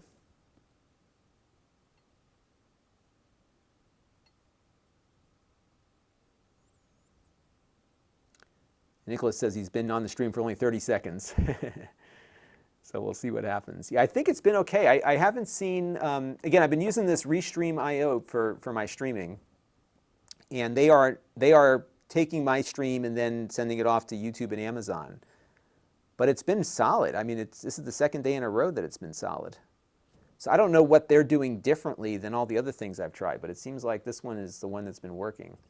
It's also the most expensive, so maybe that's what it comes down to. And I'm just trying to pull up my monitoring, although it's telling me it's not working. Okay. I'll have to take a look at that later. Okay, so now we're up, and I'm just going to log into my account again. Yeah, so just as Noah mentioned, like there's no game launcher. It drops you right into the desktop here. The good news is that my mouse seems to work on here, so that's cool. But like before, it's very tiny, so I think we might want to go and make some adjustments here. So let's go and maybe do like 1080p on this as well. Oh, this is interesting. So here's something neat. It is running at 120 frames per second. That's pretty cool.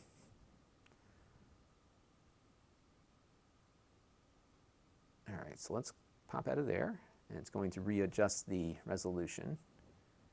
Yeah, so you have to tweak this a little bit to get it to where you want it to go. But it seems to work. I mean, I'm going to tell you the mouse feels a little bit more latency-ish than it should, partly because it looks like it's translating. You see how I'm moving there? And I'm in the iOS 14 beta, so this could improve over time. Let's go and change. Let's see if we can find a resolution that works better. I mean, I could always do, and the other thing I can do too, let me go close out real quick here. I have to adjust the sensitivity of my mouse also. Now what happened there? It just kind of locked up. Oh, that's weird. Oh, you know what? It's interpreting this as a screen touch, not as a mouse. That's what's happening. Yeah, see that? Oh, yeah, this is not working just yet. I thought it would. This is iOS 14 beta.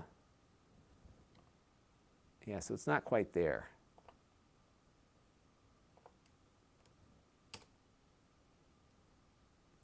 I wonder if the Apple Magic Trackpad would work better here. But now you're getting into the real expensive stuff, right? So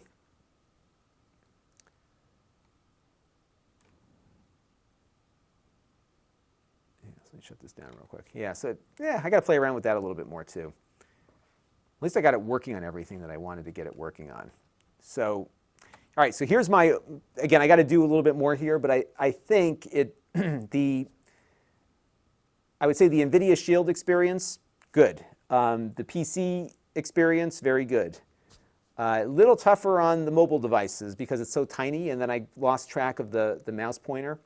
And where else did we see that? I think if we go back to the GeForce Now beta, I recall some of these similar issues with it, right? Because you were having to navigate around the OS, and mouse pointers were disappearing and everything else. But I think once you get your game loaded, you're fine. It's just getting to that point. So I think, you know, the over-under on this is that once the game is loaded, it's good. And let's pair up the Xbox controller here and do a little demo, so I can have some B-roll shot. So I think once you get the game loaded, it's good. But it's the intervening activity in getting the game loaded, I think, is going to be the tripping point for a lot of people. Bluetooth.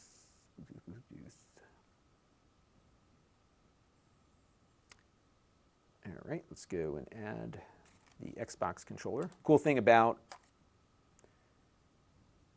the iPad now is that it should recognize our Xbox controller here, although it doesn't see it yet.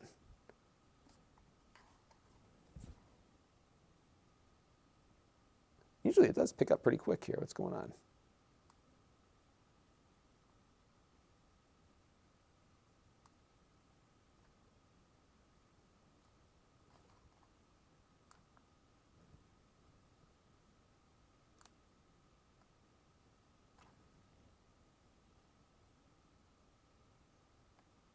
And this could also be a function of some issues I'm having with the beta. Here it goes. Connect that up real quick. So Brittany's been watching for the entire time, the 2 hours here, and she says it's been going fine. So yeah, I think that the Stream.io might be a good solution here for me because it's been working really well. And I asked, and you know, it's weird too, is that you know, typically we've had problems with maintaining that stream going uphill. And it hasn't even been like, I haven't heard anyone complaining that I've been breaking up or disappearing. So that's been good too.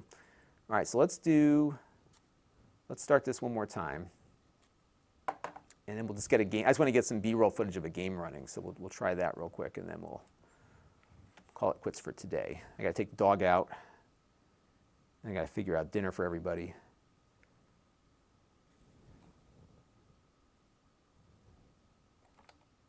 And we'll let this start up again. Smoke Monster loves this controller. Yeah, this is a good one. I like this one. This one came with my Xbox One S. And it detected that, so I'm just going to log in real quick. And is this on? Let's see. Yeah, it's on. Okay. Let me just type in my password or my PIN code.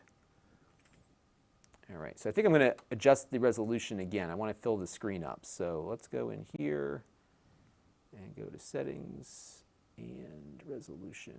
So we're going to say native.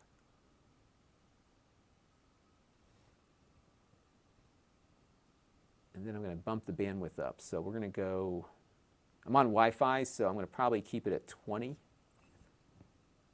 So if I had the Ethernet attached, we could do a little better, but I'm going to keep it simple. And so now it's going to redo the desktop resolution. And what I might do here, if I can, yeah, see, it just doesn't work the way you would hope it would.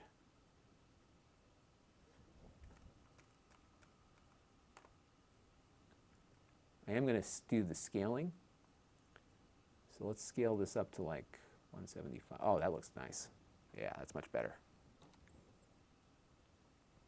So I think that looks much better. I mean, it's definitely more usable. But again, it's difficult because the keyboard doesn't seem to be, or the trackpad doesn't seem to be functioning the way you would want it to. I bet you, though, they can fix that, because I think that's going to be a software thing.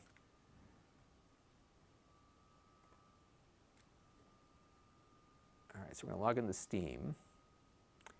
And I think what I'll do, I may just load the same game up. Why not? Because I'm actually curious to see how it's going to work the video out with this screen at full screen like this.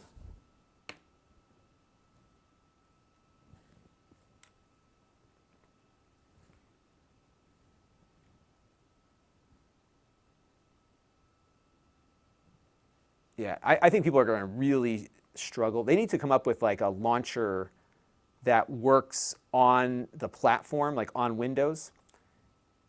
I mean, I guess you could like force it to load up into Steam's, because you could do, like, we could go into big picture mode, which might be the ideal way to use this, right? Because then you can, you see, ideally what you would do is like boot into Steam in big picture mode, and that would be the way to do this. I'll tell you what, though, the latency feels much better on the iPad than it does on some of the other stuff we played with.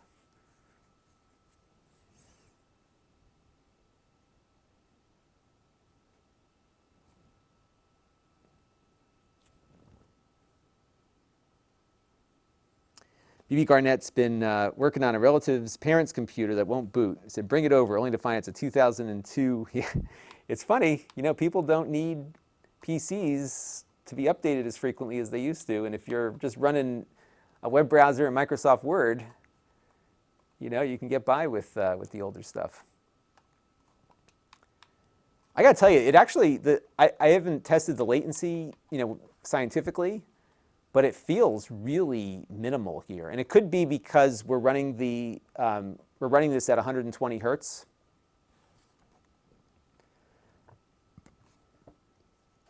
So that could be why.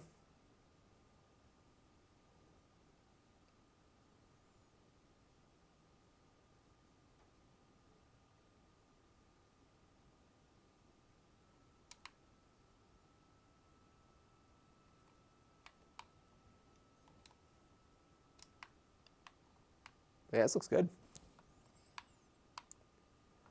Yeah, if you can get around the issues of loading the game up, the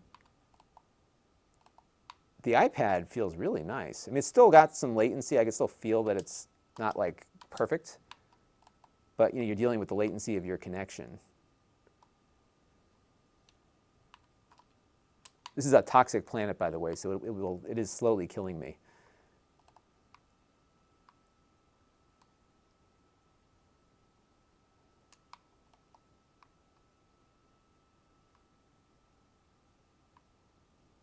But it looks good.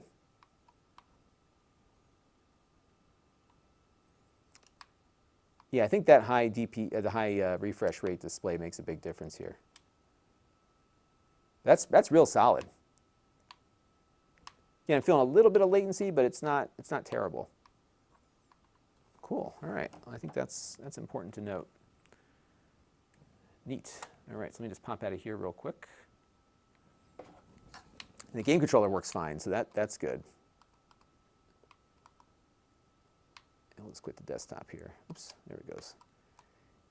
Yeah, the mouse. You know, if you don't release that mouse button, the mouse is just completely unusable at the moment.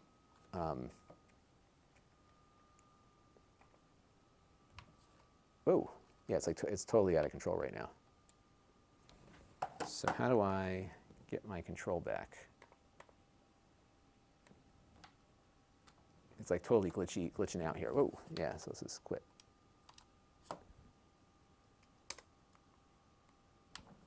There it goes. I hit the end. Oh, yeah, it's still like, you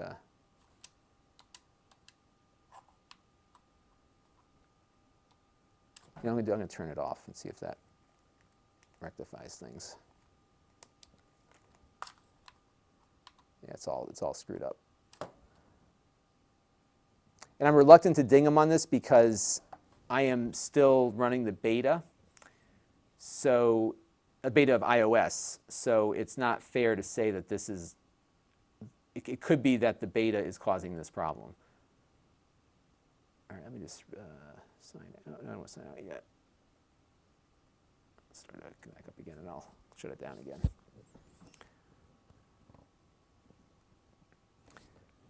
This might have gotten us back. Yeah, we're in better shape now. Okay. Yeah, now I can quit. Yeah, so the mouse support is not quite there yet, but I don't know if that's the fault of, if it's the beta or not. So yeah, that's the big thing. It's just the launching is a problem. But once you're in, it's fine. But you're really going to struggle to get the games launched on these mobile devices. And no one solved that problem. I think what they could do to solve that problem, they could put a launcher inside of this. And that would get you in, I think, in a much easier... I mean, it's not impossible to use your fingers to move stuff around, but it's not ideal. Okay, there we go. Well, I think this was a productive afternoon. I got what I wanted to get done here. Oh, Shadow iOS beta. Yeah, I should see if that might be what my problem is. Maybe I'll see if I can reach out to them and get a copy of that beta. But I think that launching thing, that's going to be the big issue they've got on mobile. But no, it seems to work pretty good. All right. Well, I got to head out here in a second, folks. But I appreciate you all watching me tinker around with stuff this afternoon. I want to thank Isaac Hanna for the Super Chat contribution. Appreciate that. And let's quit that. And I got a bunch of stuff to shut down. So I'm going to see how that unboxing video went. And we'll put that one up tonight or tomorrow morning on Amazon and on YouTube. And then tomorrow night we'll have a review of a Chromebook, the new HP X360 14C. So that review is done. And we just started playing around with the new version of Final Cut. And as you know, Jake is working remotely here. He's been working remotely since March. So what I've been doing is sending him my proxy files in Final Cut Pro. And they just improved it pretty dramatically. I'll unplug everything in a minute. They improved it pretty dramatically. And now, so just to give you an example, my typical review video with proxy files tended to be about 2 or 3 gigabytes. So I would have to upload 2 or 3 gigabytes. We usually put it into my Google Drive, and he would pick the file up and then download it, edit, and then send back a much smaller file, which then I would relink with my footage and we'd be done. They have updated the proxy settings in Final Cut Pro to use now H.264 video as an option. And that brought the size down substantially. So I went from a 2 or 3 gigabyte file to less than 500 megabytes. So I could send him a file now in 5 or 10 minutes versus 45 minutes to an hour. Isn't that huge? So it figures that happens the minute my connection gets upgraded, and I'm going to pay like a fortune for it. But I was really happy to see that. So that was awesome. So that's going to really help us out a lot. All right. Tip on getting the beta is Google Shadow iOS beta. Got it. I will investigate that and see if they have some improvements there, because I think it'd be pretty killer to have the mouse working better with it. So I will try that out. And let me look for that right now. Let's see, Shadow iOS beta, and we'll take a look and see what that is looking like here. Oh, I said to sign up on test flight. Okay. Well, I could do that. Yeah, let me try that out, and we'll see if how it works for the main video. All right, everybody, I got to get moving here. So I appreciate you all stopping in and just watching me do my thing. And yeah, look for this video next week. I think I've got enough stuff now set up so I can talk about it, and we'll go from there. But I've really found some utility for this, because it's more than just gaming. You know, it's doing a lot of other stuff too. So it's been good. All right. Well, I thank you all. I appreciate you all. Also, Smoke Monster, if you're still here, I think we should plan on doing a Star Wars Squadrons VR stream. I think that would be a lot of fun, because Smoke Monster's into VR like I am. And the game I've been waiting for since VR came out in this generation, since 2016, is that Star Wars game. So I am dying to play that. It's going to be I'm sure it's going to be fine. It's going to be fun. And the team behind it, I think, really has a good aptitude for a good VR. So it's going to be a fun thing. So let's plan on doing that. I think it's going to be cool. I've been waiting for a VR Star Wars game since like the Atari arcade one back in the day. So that'll be kind of fun. All right. So I've got Smoke Monster, you and I will connect. And then if anyone else is getting Squadrons and has a VR headset, even if you don't, just send me an email at Lon.TV, and we'll plan on putting a stream together. We'll put it on Amazon. We'll do it on YouTube. It'll be kind of fun to have a squadron of people that I know. Smoke Monster has been trying to get Thrustmaster to send him their Warthog when it comes out. So I have a Thrustmaster throttle thing, and I hadn't taken it out of the box. I forgot what I bought it for. I think when I was getting into the flight sims or something, and then I got tied up. And I was in my back room like, oh, I got a throttle. I forgot I had that. So I'm all ready. I'm all set to go. It wasn't their more expensive one. It's the basic one, but it feels pretty cool. And you can separate the two so I can set up my chair the way I want. It's going to be fun. We need a good escape in this era, so it'll be cool. All right, everybody, I got to run, but thank you all for tuning in. I'm going to say goodbye to my friends on Amazon. Thank you for tuning in. And I'm now going to say goodbye to my friends on YouTube. And I will see you all again very soon. Thanks for tuning in. Bye-bye.